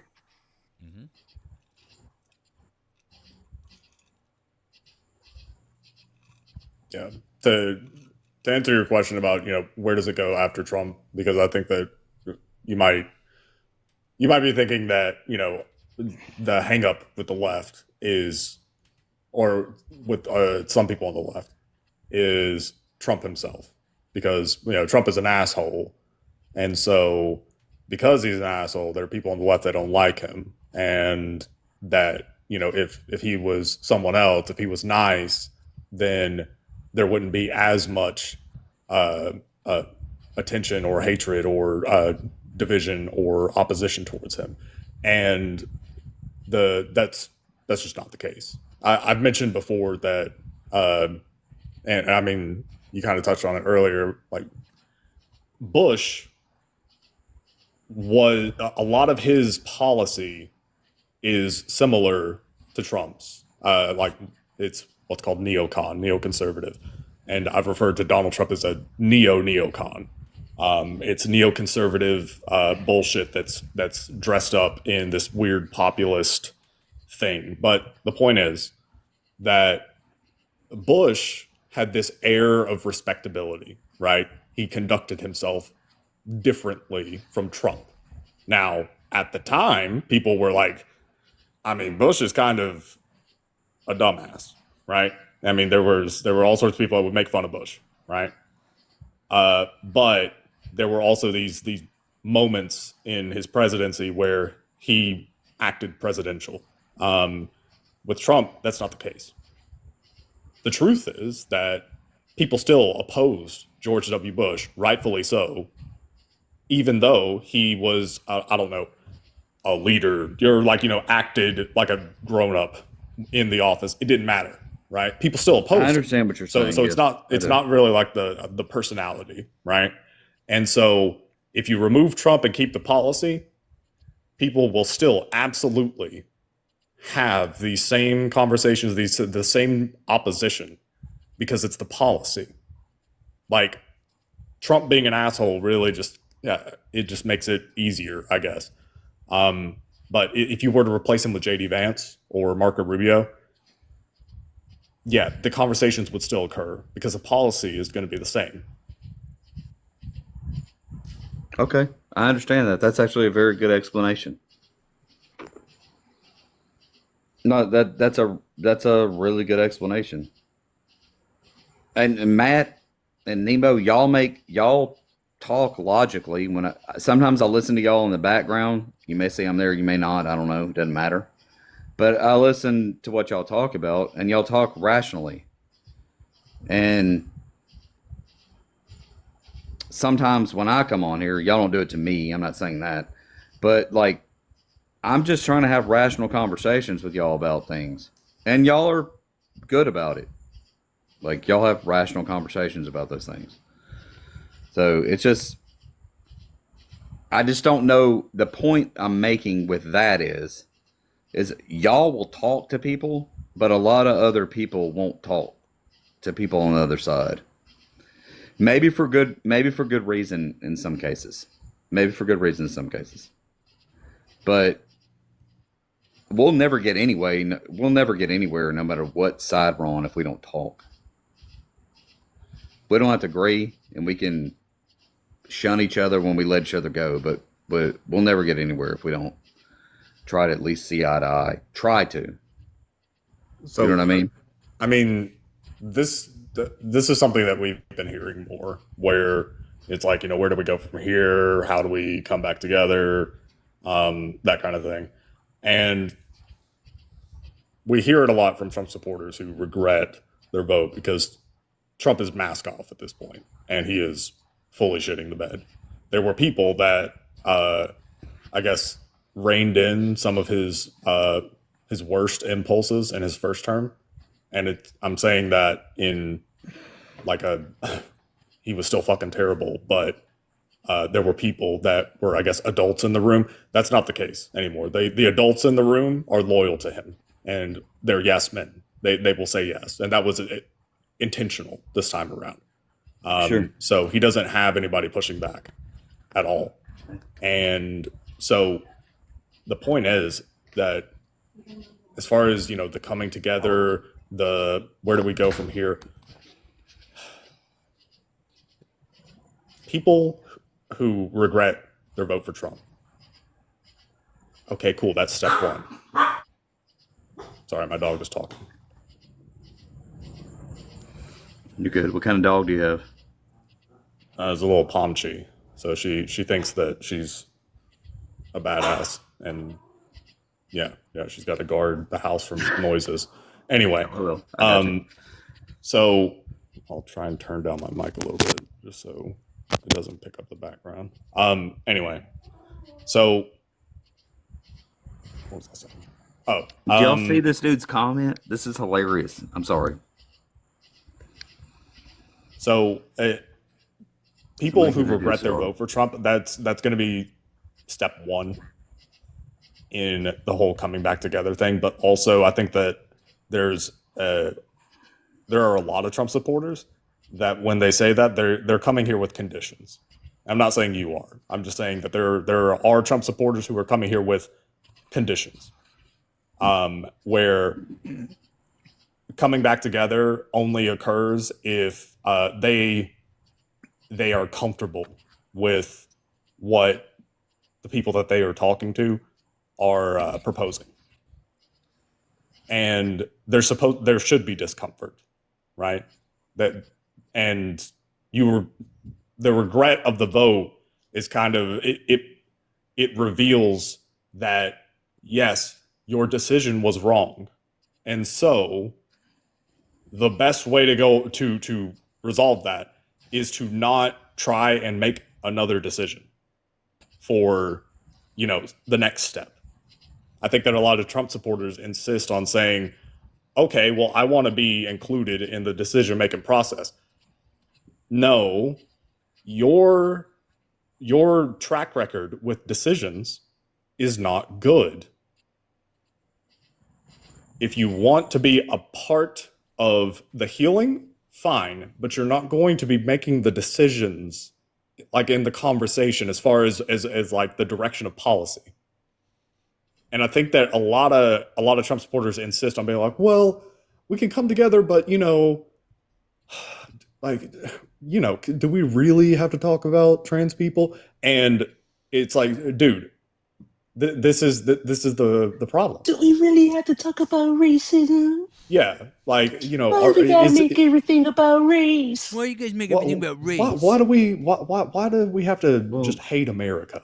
We weren't perfect, but, and the point is, dude, that this is honestly, it's a mirror of what is called deconstruction, which I'm a white dude, so I've been. It's an ongoing process of learning just how fucking rotten this country's history is as it pertains to anybody that does not look like me, and having to unlearn what has been taught, and having uncomfortable conversations and not taking it personally, not getting defensive. And that's actually a good thing, what you just said. I don't mean to cut you off, but I'm just saying it's okay. You can continue. I'm just saying it's a good thing what you're saying there. Yeah. And so not taking it personally is Sure. a big thing. And having the reflex of getting defensive or trying to argue. Now that is deconstruction as it pertains to like race and racism in this country. But what we're describing with, where do we go from here on the whole political thing is kind of just a continuation of that. It is also deconstruction in its own way. It is you saying, okay, well, step one, yeah, nah, I fucked up. Yeah, Trump, that was a terrible decision. You don't then, I guess, start with trying to negotiate with the people that you're talking to about, okay, well, hey, we should elect someone better, and who should we elect, and then start trying to argue with them. No, step one. Nemo, I respect listen you, but to you're them. coming from a place. You're coming from a place of being correct. You're saying that the person that's coming to you from the other side is wrong. Does that make sense? Yes. And if you are, and you know you're doing that, then that's perfectly fine. But that's I'm just trying to make sure that you know what I mean. You're saying like, okay, well, if somebody from my side is going to come to you, then I immediately have to be wrong in what I was saying. And if that's the way you feel, and that's perfectly fine. I just want to make sure that me and you are on the same page. Well, yeah. So again, just to be clear, what I mean is like when somebody who is a Trump supporter regrets their vote and asks the question, where do we go from here? Okay. Regretting your vote, that's the I'm wrong, right? I mean, to be clear, voting for Trump was the wrong decision. So logically, that's where I'm going with this, right? But the point is that what we have run into a lot recently is Trump supporters will come up here, or I guess former Trump supporters will come up here and say, I voted for him in 2016 and in 2020 and 2024, and he's not delivering on the things that he campaigned on, and he's not doing the things that I voted for, and I just regret my vote, and honestly, he's a con man, he's a liar, and I've come to realize that. Okay, cool, great. I mean, you took way too fucking long, but okay, better late than never. Fine. But that is them admitting, yeah, I regret my vote. I was wrong. So then the conversation starts because they ask, where do we go from here? And when we say, hey, we should embrace, progressive, like left-wing ideas because the right has pulled us so far at this point, we get pushback. And it's that's what I'm talking about. It's the pushback part. It's the pushback. I'm trying to understand, so I'm asking. I'm not going to be condescending or being a-hole. You get the pushback because of what reason? The person, the person you're talking to, that was MAGA, the Trump supporter, the former MAGA person doesn't agree with what is being said about, where do we go from here? The answer is left wing. The answer is progressives. The answer is further to the left. Okay, and they don't have any other reason to go another way. That's the way they go. They go left all the time. Which may be the case. I'm not trapping you in anything. I'm trying to have an honest conversation. I think you're mixing up the perspective. Okay, so, maybe I'm mixing up. So, yeah, that's cool. That's cool. Tell me where I'm mixing it up. So the former MAGA person says they regret their vote. They ask me, okay, where do we go from here? And I say, okay, we have to put forward left-wing progressive candidates. We have to put forward people who are far left. And then the former Trump supporter says, okay, but I don't know about that, and then starts pushing back. So the MAGA person is pushing back on it. And the point is that pushing back, it's like the defensiveness when you're going through the process of deconstructing. It is that reflexive. Sure. What are pushback. they? What are they pushing back on? Just give me an example, just so I can be on the up and up with you. You're pushing back. They're pushing back on something you told them they should be progressive on. Well, putting forward progressive candidates a lot of the time. Like, okay, so for example, a lot of the time the right wing seems to they like personalities, they like names, they like faces, and I think that they get hung up on that because we get the question of, well, who's the Democrats' leader? That's not really how that works. But okay, fine. If I say AOC, I will get pushback. I will absolutely get pushback from red hats, and they'll say, yeah, but I don't know about her because it's something, and it's that reflexive pushback thing. I got you. I was just asking. Yeah, it's weird. It's real weird to me that they would push back on AOC. The only reason I say that is because if I was in your situation, or if I, you know what I mean, if I was in that thing, I would be embracing AOC. And so when they say AOC, I'd be like, yeah, just laugh, like whatever. You know what I mean? Like that's not a embracing AOC from your standpoint, from being your candidate, is a good thing. That's my point. Yeah, and I'm saying that the former Trump supporter who regrets their vote gets uncomfortable when they ask, where do we go from here? And they get the answer, left wing, put forward. And again, AOC is just like a random person that most people know. Sure. Put forward AOC. Put forward Abdul El Sayed. Put forward Zohran Mamdani. There is this reflexive pushback from the MAGA voter. They're gonna push back, and even me. And I'll ask y'all this. I'll let y'all go because I know y'all probably have much more people that y'all would rather talk to besides me. But I'll ask you this one question if you'll give me the chance. Are y'all supportive of the DSA candidates that are out there? That I'll say I'm not. Yes. Not holding it. I'm not gonna. Yes. Okay.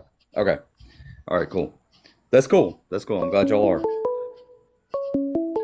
Is that me or is that y'all? It's our with phone respect. line. I think, but I think before you go, Erica, I think you wanted to add something in before. Yeah, go ahead, Erica. I'm sorry. I wouldn't mean to cut you off if you were going to say something. You didn't cut her off. I think she was. I was just trying to get in, but that's fine. Okay.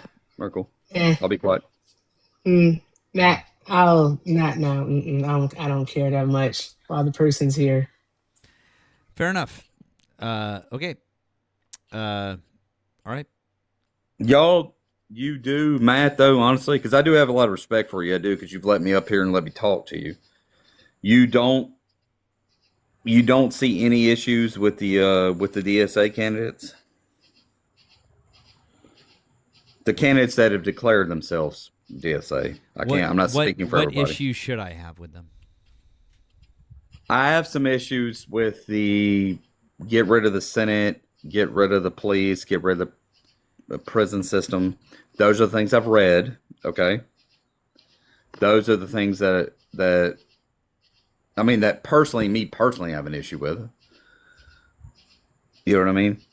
They're not really saying to completely get rid of police in the way that like we wouldn't have any sort of law enforcement. They're saying that we need to get rid of the current system of law enforcement because the current system of law enforcement that we have is so fucked up.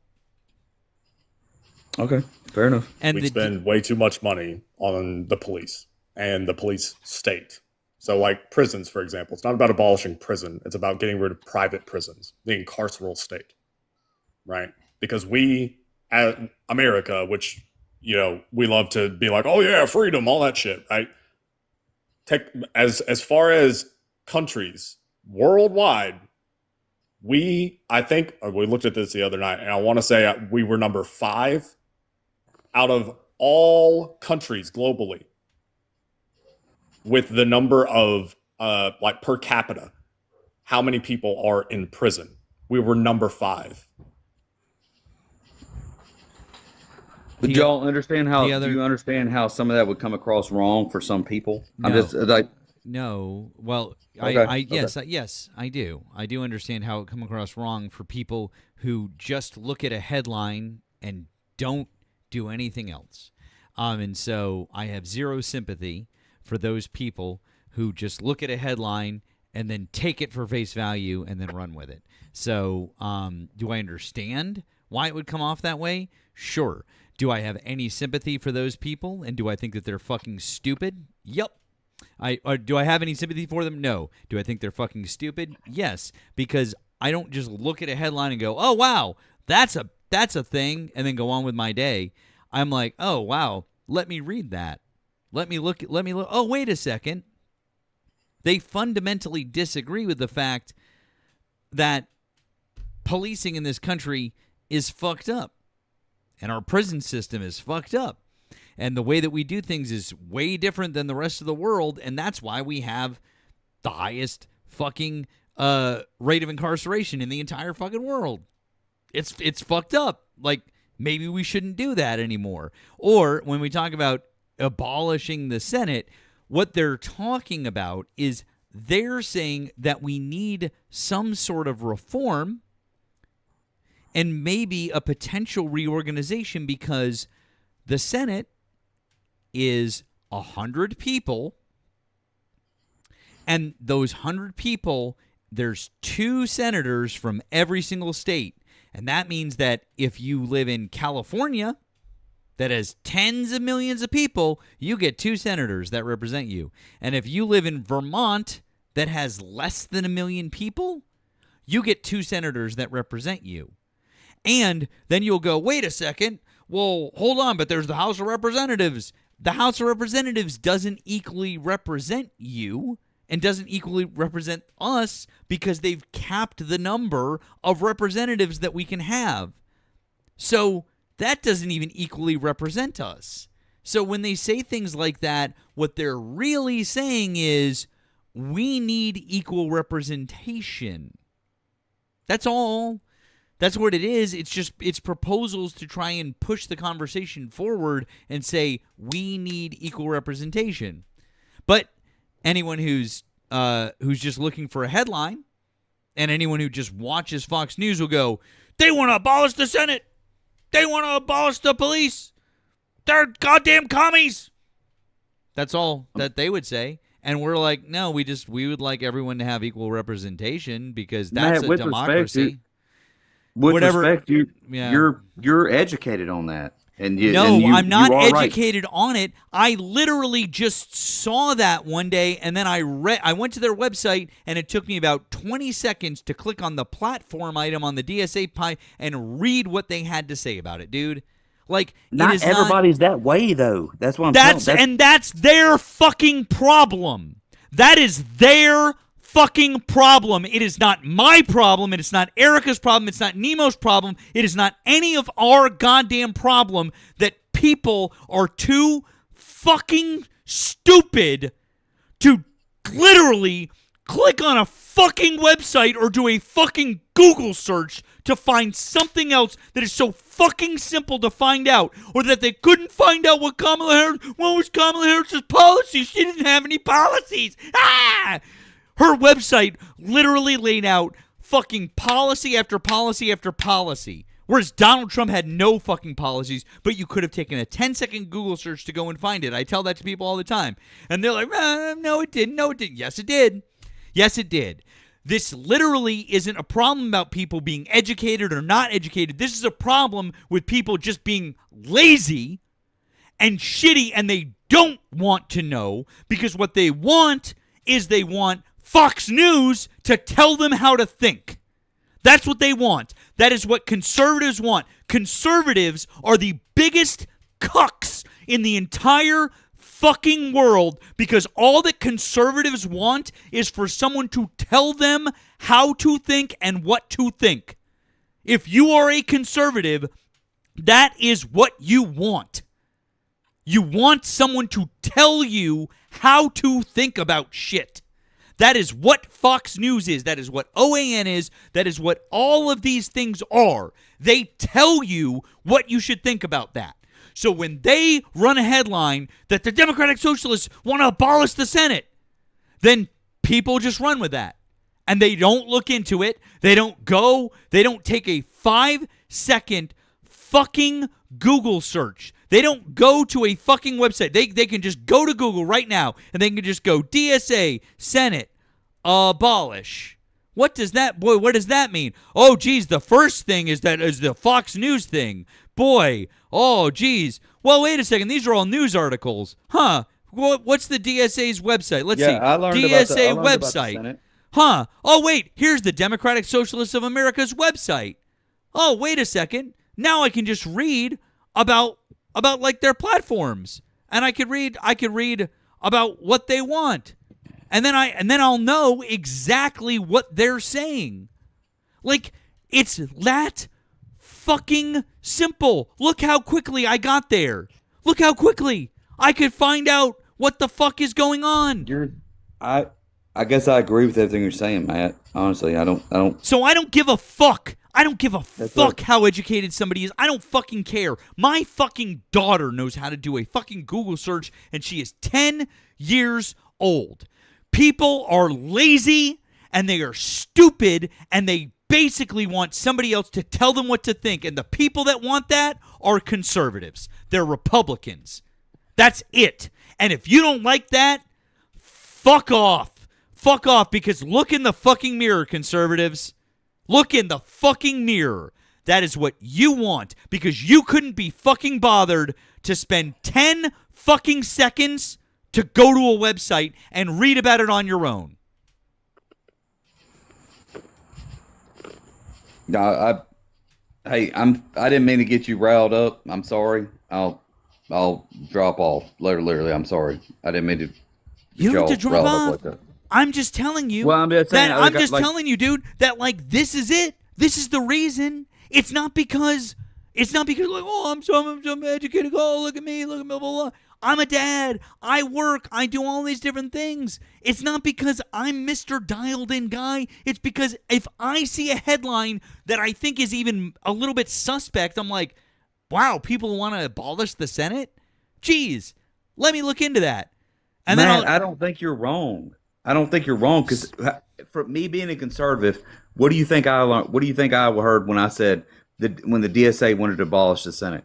I'll be honest with you. What I heard, yeah, I leaned into it with saying that people were gonna, oh no, we can't abolish the Senate. But you know what I learned from it, and I'm actually kind of like, maybe we need to abolish the Senate.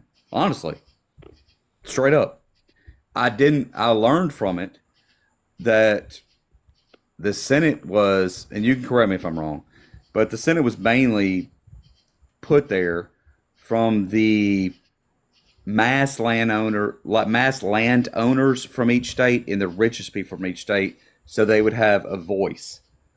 So it's basically like we have a Senate, and it was created so the rich people could have their own voice. It was the aristocrats. Yeah. I don't know if I'm making that right. I don't know if I'm saying that right. Like, I'm trying to make it, but that's I didn't know that though. And the last time I came on your panel, Nemo said that, and that's where I learned it, and I went and looked it up. Honestly, straight up, and I did not know that before then. It's basically true. I mean, that's what we're talking about when we're talking about history. But the bottom line is that even if it's something that you don't agree with, even if it's something that you don't agree with abolishing the Senate, or you think that it could be done, it's like, at least go and look. I'm not saying you specific. I'm just saying, I understand. Whoever out there, go and fucking look at it. Go and look it up, and then know what it's talking about. Or when people say defund the police, or when people say that it's like that, what they want is they want police departments, or they want law enforcement that doesn't just show up and fucking kill people and shoot people. They want law enforcement that could show up and have mental health crises experts on hand, and people that can de-escalate situations, that can use non-lethal force, and that can do those things. That's what they're talking about. They want those things, and so it is fear-mongering and then nobody will go and look at it. And it's the same thing that Donald Trump does. And he says 20 million people cross the border. Oh, and all these people, and they're raping, and they're murdering, and they're blah, blah, blah, and trans people are blah, blah, blah in the bathrooms. And they spend $250 million on ads when you couldn't find me a single solitary fucking case of any trans person that's not a thing. It is not a thing that happens in this country. And they spent $250 fucking million on attack ads for a group of people that are less than 1% of our population and wouldn't hurt a fucking fly. So that's why it's like, yeah, what the fuck are we doing? How the fuck do you talk to people who just sit there and take spoon-fed shit without looking, like, literally Fox News and the Trump administration and all these right-wing news outlets, they shovel a spoon with literal shit on it, and these people just open their fucking mouths. They don't look at it. They don't go, whoa, wait, whoa, hold on. I agree. Don't like that. That smells funny, but I'm just gonna shove it in my mouth. So, yep, that's where we're at, and that's why this whole thing is breaking down, is because we have an entire group of people in this country that refuse to do any fucking work, to do any sort of actual fucking work, to learn anything.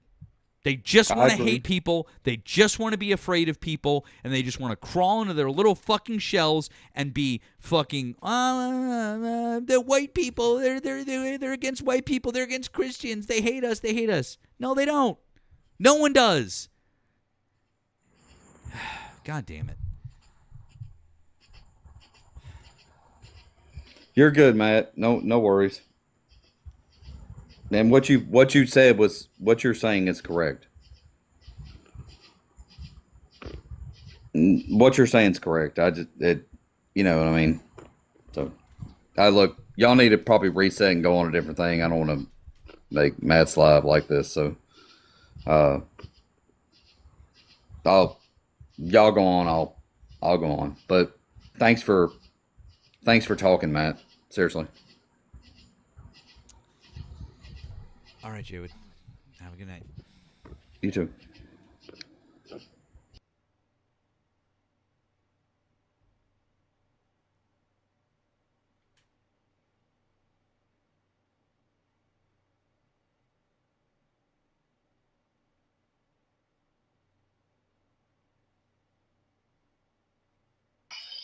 Talk about turn off the lightsaber. Thank you. Hey, so I think I bought my kid a pair of shoes about a month ago for back to school, but now I think his foot has grown to the point where he can't fit the brand new pair of shoes that were meant for back to school. And so, yeah. What am I supposed to do with that? Good googly moogly. Try the shoe on, Bubba. Damn, what are you feeding him? Well, also, he's 12, Nemo. Also, rookie. Rookie mistake. Also, rookie mistake. Buying the back to school shoes 2 months before back to school. Erika, come on. I was so excited. It's my one and only. I was so excited. I was like, these shoes are dope as fuck. And then, yeah. Can you fit those, Bubby? That's too tight, ain't it? You can still fit, but it's too tight. You probably grow out of those in a day. Yeah, or I got them from some, I forgot the website. It's a website that does the selling of shoes, because these were like, Nike didn't have them. So you had to go to like one of the other sites, Fly Kicks or something like that. I don't know. Fell off the back of a truck? Or... Yeah, nah, not fall off the back of a truck. No, not like that. I mean, I'm not judging. I mean, I've been there. I've done. I want you all to understand that when school let out, I'm totally changing the subject because, bruh, come on, like, what are we doing? But no, when school let out, he was like a 7.5. So I was like, okay, I'm gonna get these in a size 8.5. I don't know why, but I ended up purchasing a size 8. I don't know why I did that. Like, I just learned today there's a size 8. I don't know what I was thinking. But yeah, I'm going to put those back on the internet and sell them and get that boy a size 9 in shoes. He's 12. Why do they grow so much? I mean, my personal experience, Nike also, they tend to be tighter, just like Yeah, they overall. are. They are. Real quick, thank you to Jacob on the Blue app. Great conversation, first of all. I feel like the immediate pushback will be, quote, well, if we don't automatically agree with you, you're wrong, and I don't like that. Yeah. Yeah.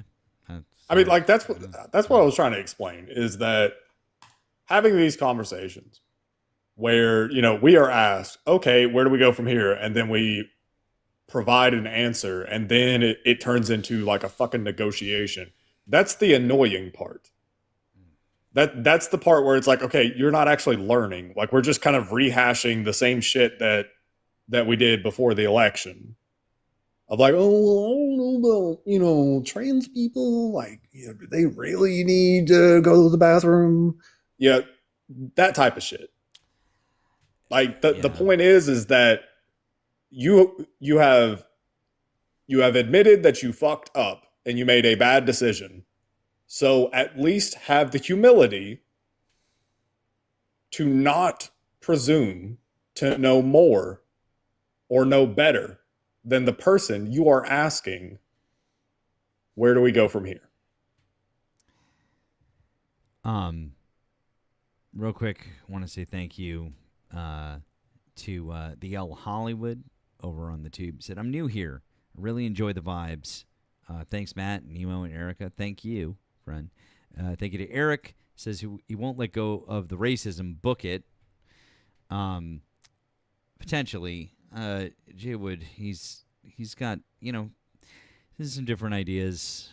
Might be coming around, I think, on some different things. But thank you to Soul of a Beer Can. It says, media literacy certainly isn't in their playbook. They can't even bother to read their own Bibles, but still thumb their noses at everyone else for not being Christ-like. Fair. Eric and also said, respectfully, please stop bringing that jellyfish on. I honestly prefer the proud white nationalist. Fair. Yeah, you know, it's so funny with the bathroom thing. I was at on Monday. I went and I met my parents and my cousin and her daughter, and I took my daughter. We went to a farm in the like Freeport, Portland area. We went to a farm, and it's like a place where you can go publicly, and they have like a farm store, and they have like you can see the animals, and they have camps for kids and all this different stuff. It's a neat place. And it was, we had driven up from my house. It's like a 2-hour drive. And of course, I got out and went to the bathroom. Just one bathroom with a bunch of floor-to-ceiling stalls and a central area to wash your hands. That's it. Just like you see all over Europe, quite frankly. Probably because they didn't have the room to build 2 separate bathrooms. Like, that would have been a pain. So that way they maximized the amount of space that they had. They had like 8 stalls in there, and they were all floor to ceiling. And it was great. And it was fine. Who cares? Like, there's no issues with that bathroom. Zero. None. I've thought about that before, where to me it makes more sense to just go to like a unisex situation with stalls. Good stalls. Not that bullshit like, you know, 2-inch wide fucking crack in a door type stall, but like good stalls. Yeah. So you're saving money on the, you know, bathroom facilities. So put it towards making stalls not suck. But basically, you know, unisex bathroom type situation, stalls, no urinals, and then maybe like a smaller one for family ones. Because it's always been kind of like, I'm an adult, so I know people have kids, and, you know, sometimes you got to change your kid. Yeah. I have always, you know, worried about, you know, there's some fucking weirdos that, yeah. It So would- like yeah. have like I guess like a family one, because that also then fixes the problem of, you know, if a parent has to go into the bathroom with their kid and they don't know which bathroom to go into or whatever. So like have like a family bathroom and then have like a just, you know, everybody else. Dude, as a single dad, do you know how many men's rooms I would go into and they wouldn't have a baby changing station? Yeah. That's true. Yeah, fuck, I forgot about. Yeah, Well, that is true. And then that. So then that would help solve that fucking problem too. Like, it was just like, what the fuck? Because I'd be there by myself with my daughter, and I'd be like, what the like, fuck, you know? It's just, anyways, it's just there's so many easy solutions to these problems that would cause zero issues. Thank you, real quick, to Amber on the Blue App. Says conservatives have a problem with suffering. See it as a badge of honor or the path to heaven's riches, but in reality, not all suffering leads to growth or enlightenment, or should simply be endured. They lack empathy because hardship to them is not bad. And that's why we say, like, when some people say, let it all burn, like they'll say, let white people feel it for a change, let them feel it. That's what I'm saying. You don't know what that is. Speaking as collectively, like, they don't know what it is. So they're not going to feel it because they don't know what it is. Who sent that? Liberian Amber sent that? It was, well, Amber, I don't know if it was Librarian Amber. It was Liberian Amber. It was She just said I said what I okay, said. Okay, Shout out thank to you. Liberian Amber. It was that Amber. I wasn't sure if it was that Amber, but Bruh. fuck yeah. Let's go. It is the truth. Read that They again, don't because know. I didn't catch the first half. Allow me to read, because this is spot on. Of course, it was Librarian Amber. She's very well spoken. Conservatives have a problem with suffering. They see it as a badge of honor or the path to heaven's riches. But in reality, not all suffering leads to growth or enlightenment, or should simply be endured. They lack empathy because hardship to them is not bad. No, hardship to them is a test. Hardship to them is like, I'm being tested by God. All right. And I got to pass this test. So I'm going to see it through no matter how hard, like how bad, I use quotation marks, the suffering is, how long suffering, you know. Good grief. They hear the story of Job. They hear the story of Job in the Bible, and they're like, that's me. That's everything in my life is that. Oh, that's cute. And also, I mean, from like the economic side of things, that also is true in capitalism, where they view the suffering as a badge of honor, or as a test, or a way to try and hone your value, right? So it's actually good that we don't pay people that much that work at fast food restaurants. It's actually good that we have these unrealistic expectations of people at different jobs. That because they'll work harder, and then that they will grow as a result, because they have to adapt to their fucking terrible conditions, and so that'll make them stronger, and then that increases their value, and then they move up the ladder. Like it is seen as like a growth thing. Like they're treating it kind of the same way you treat like the gym or some shit. But like that's the capitalism side of things, where capitalism values that. It absolutely values the idea that suffering is a virtue, not a vice, or like a problem. That is it. That 100% is it. Guys, real quick, we're gonna wrap things up here. I have a few thank yous. No. What? No, of course. Go. Sorry, what? I was like, did he just use the word no? I don't know. I didn't understand that. I'm just kidding. Go for it. I didn't know that was a word, Matt. What's no? Taylor, thank you, Taylor, for the $5.55. Taylor said, bless his heart. By the way, did you hear they're doing a reboot of Free Willy? Really? But it's not going to be the same because Michael Jackson's not here to sing the song, the Free Willy song. That's my song. Mm-hmm. Like the river Jordan, and I would then say to thee, you are my friend. Carry me. I was singing that song all weekend. I love Free Willy. We talked about that on Swans Live. I freaking love that movie. Frederica, thank you for the $20 for a happy belated 60th. Thank you, friend. Appreciate you. I'm 60 years old. And Heidi, thank you very much for the 5 for educating Jay Wood. I wanted to talk to you two about that before you got out of here. Thank you, friends. I appreciate you all. Thank you, thank you, thank you. Before I go into what I wanted to talk to you two about, Nemo. Yeah, Okay. thank you. Yeah, I got a few just. Let's see. Taylor, thank you for the memo. Said, so when do we get to see the so-called spicy Nemo? I mean, just kidding. Keep even them up. Yeah, it was earlier in Ellie's live. I did some little bit of that. It was something. Thank you, Frederica, for the Venmo. He said, having some tough times, and I appreciate you and Matt a lot. These lives are a good distraction. Thank you. I appreciate that. That's really sweet.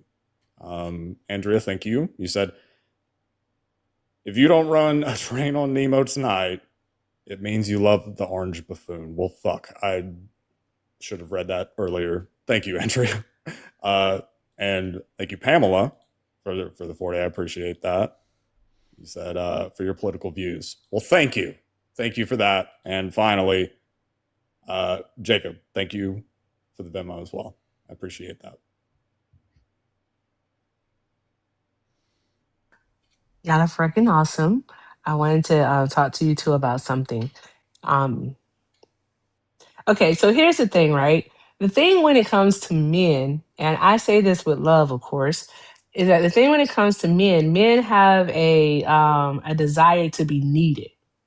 And so it's not just from women that you have a desire to be needed. It's just an intrinsic value within men to want to feel that way, right? To feel that you are in some way, shape, or form helping someone, that they need your help. And so what I have seen on the like in this space, in this like this TikTok space, in this political debate space or whatever, is that the reason why the men are more likely, like the Trump supporting men are more likely to engage in conversations with you all, is because it's not something that you may even do on purpose, but they're not challenged. So when they come up expressing their regret and they're asking questions, y'all are really happy. And I'm not just talking about y'all, I'm talking about men. I've seen this from multiple men. Y'all are really happy to answer the questions and engage. And the reason why is because it's like, oh, okay, all right, this person needs me. They want me to explain it to them, and I get to do that. It's like, okay, this is awesome. This is good because I might be changing their mind, right? And then what ends up happening in those conversations is that, not even to the extent of being any fault of your own, is that a lot of things go unnoticed. I witnessed it last night on another mutuals panel. I've seen it time and time again on so many panels, right? But so many things go unsaid. So many things are just simply not explored. And so what ends up happening is like myself or another woman, it doesn't matter the race of the woman, I'll let you know that right now, but another woman, because we peep game, we will come on the panel, we will engage in the conversation with them. We'll be what they consider to be, polite and all that jazz. And as soon as we say something or ask a question that they feel is challenging to them, that's when the crash out starts. That's when the rudeness begins, because men don't necessarily challenge other men. Because what it is that at the end of the day, you want that person to need you. All right. If you challenge them, then they don't need you anymore. They can just walk away from it. And that's the thing. And I peep game. What a lot of these Trump supporters do, y'all, is that they don't regret their vote. They are mining. They're fishing for data. They're trying to see how can they improve their strategy. All right. How can they, I'm sorry, this might be a side quest right now. I did not know prior to doing this that there is truly stuff known as paid opposition. There's really people who are paid to come into different spaces and do the things that these people are doing, to be the provocateur, to be the warrior, to be the person that asks all the questions. They really are paid to do these things, and that blew my mind. I did not know it. That's not saying everyone is. There are people who are genuine out there, but for the most part, you can tell, because I kid you not, Matt, as soon as a woman, all right, enters the conversation and starts speaking about things that challenges them, I kid you not, every single time they're gonna do the fucking crash out thing. I mean, I 100%. You're 100% right. I mean, I see it all the time with. I mean, I see it with you. I see it with British Erika. I mean, I see it. I know exactly what you mean. I see. And I get what you're saying. Too. About challenging. And Jay Wood is and also he's a very he's a He's weird arguing MAGA right now on Joey's panel. I want you to know that. Yeah, well, I mean, I've had enough conversations with him, and I've been trying to figure out if he's genuinely trying to change. And I always get a weird vibe from him. Like I don't feel. There's definitely some people that I've talked to, and that's why it's like I've never really understood. But he does piss me off for some reason, and I agree. Somebody just said he'll never change in the chat. Yeah, I don't think I think you're right, and I agree with you. I think what you pointed out right there is you're right, and I think that even if it's subconscious, there's probably a lot of truth to what you said, but. I think that's. Oh, sorry, go ahead. No, I think no. I was just gonna say I think there's a lot of that happening for sure. I think that also, I mean, to your point, Erica, about like the challenging thing. I think that the gender dynamic also, I think it changes the way that things are being interpreted by like the MAGA dude. Right. So because I've seen that so many times, like I was more or less repeating what you were saying at various points to whoever it was. And I mean, the language that I used was really not all that different. And there's a difference. Like all of a sudden it's like now they're parsing it. Now they understand it or whatever. And I do think that there's this undercurrent of I mean, obviously sexism in there. I think that it's rooted in this insecurity or this this like pride thing where it doesn't feel like I'm challenging them, but it feels like you are. And or the challenge in my case is me disagreeing with another dude and we just disagree. But when you do it, it is, oh, you're belittling him or you're trying to emasculate him.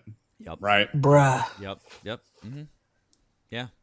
How dare you emasculate people? And yeah, and that part right there, and that's why it's like it's so hard. And I try to explain that to them, like that's why it's hard to engage in the conversations with them because they won't get over their own ego. Because I have yet, well, I can't say have yet. Maybe like out of the thousands of calls that I've taken, like specifically, like let's say on YouTube, but like over the thousands of calls, I've maybe had 2 men call in for actual genuine conversations. 2, like kid you not, 2. One was just the other night who wanted to talk about socialism and communism, and I'm like, I'm down for this conversation, and it's typically a matter of them just wanting to prove that they're smarter. They want to be the smartest person in the room. And it's like, You can be the smartest person in the room if you want to be. It's just that I'm sorry to burst your bubble. It's not my fault. I do think It's, that there's stop that also, shit. Hmm. I've talked before, like I made one of my super early videos was this behavior that I noticed with MAGA, where, because some people were asking, like, how is it that they could get to this point where they are defending this I'm listening. insanity, like whatever it was at the time?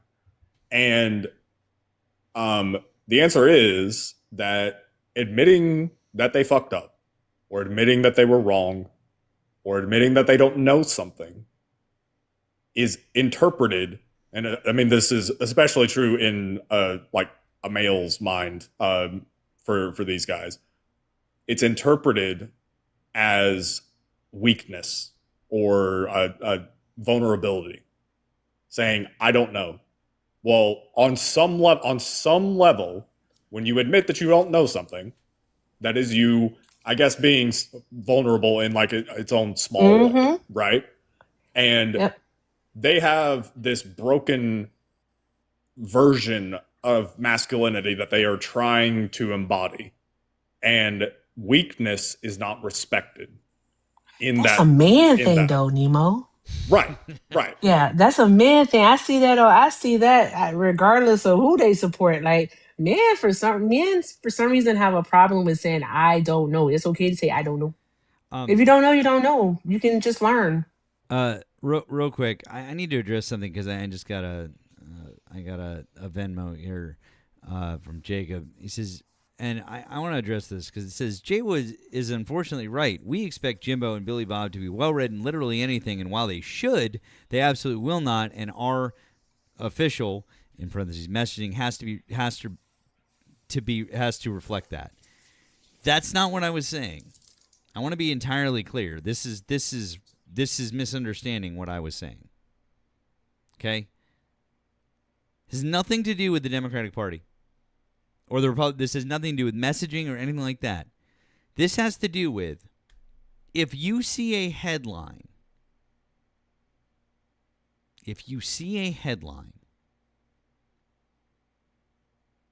and you can't be bothered to pick up your fucking smart device, the thing that has all of the knowledge in the entire world on it, and go, do Democratic Socialists really want to abolish the Senate? What is the platform of the DSA? That, if you are too lazy to do a Google search to just find that out, that's what I'm talking about. I'm not expecting people to be super fucking educated and like understand the DSA's platform or understand the difference between a democratic socialist and a socialist and a communist. I don't expect that. Do not. Not even a little bit. And this has nothing to do with the Democratic Party and their messaging or anything. This, not at all. I expect an adult human being to have enough fucking sense, enough common sense. They love to, it's common sense. Yes, you know what else is fucking common sense? If you read a fucking headline that doesn't quite make, like, you're like, I don't know. You Google it. That's all. That's all that I'm saying. So, just to be entirely clear, I just really wanted to point that out. Okay? So, that being said, I think we should probably wrap things up here. We're a little bit past 2. I do appreciate all of you fine folks for hanging out with Nemo and I. It's always a wonderful time. Thank you to Erika for hanging out, even though she got completely fucking brushed off by Jaywood there, and fuck him. Fuck him, exactly. Guys, please make sure that you're following Nemo on the tube. You can find a link in his bio. If you're over here, you can click on his link right there in the description of the YouTube video. You can follow me just by hitting that subscribe button, or if you're over here, you can find link in my bio. Erika is the same way, or if you're over on the tube right now, you can just find Erika_Shante, SHANTE. Very simple, very easy. You should be following all of us on all of our social media platforms. If you've enjoyed, we really appreciate all of the support that you guys have offered us. Additional support via links in our bios, via links in the descriptions. We appreciate it. Consider joining up on Nemo's Discord. You can find links in his link tree and my link tree. It's good times. Yes, Erika. One more thing. I just want to say thank you to Amber for the dono. They said you're awesome. I appreciate you, Amber. Thank you very, very much. Thank you. Thanks, Amber. I also have a couple more. So sorry I missed this earlier. Stacy, thank you for the PayPal. You said talked about your favorite TV shows, which made me watch The West Wing. I just finished the series. Yes, I know I'm way behind. Can you suggest my next political show binge? Thank you for spending so much time teaching us history and civics. We appreciate both. Thank you. Thank you for that. Yeah, no, I'm a big West Wing nerd. So is Matt. Like we fucking love that show. Next one, Sorkin did The Newsroom, but that's not as, I guess, it's like a weird thing, you know. It's not the same. Yeah. House of Cards. I mean, I hate so much that Kevin Spacey is a monster because House of Cards was so fucking good. And that was my shit. That was my shit. And then Kevin Spacey's a monster. So Veep is like a funnier one, but Veep, solid. I don't know. I can't think of any others. Yeah, I mean, House of Cards is still it's so fucking good. I mean, watch the British version. Yeah, the British version. That's a good point. Also a good one too. Also, but fucking Veep is like it's. I know it's comedy, but like, man, they really nail a bunch of stuff. And also, like, now there's some things on that show I'm just like,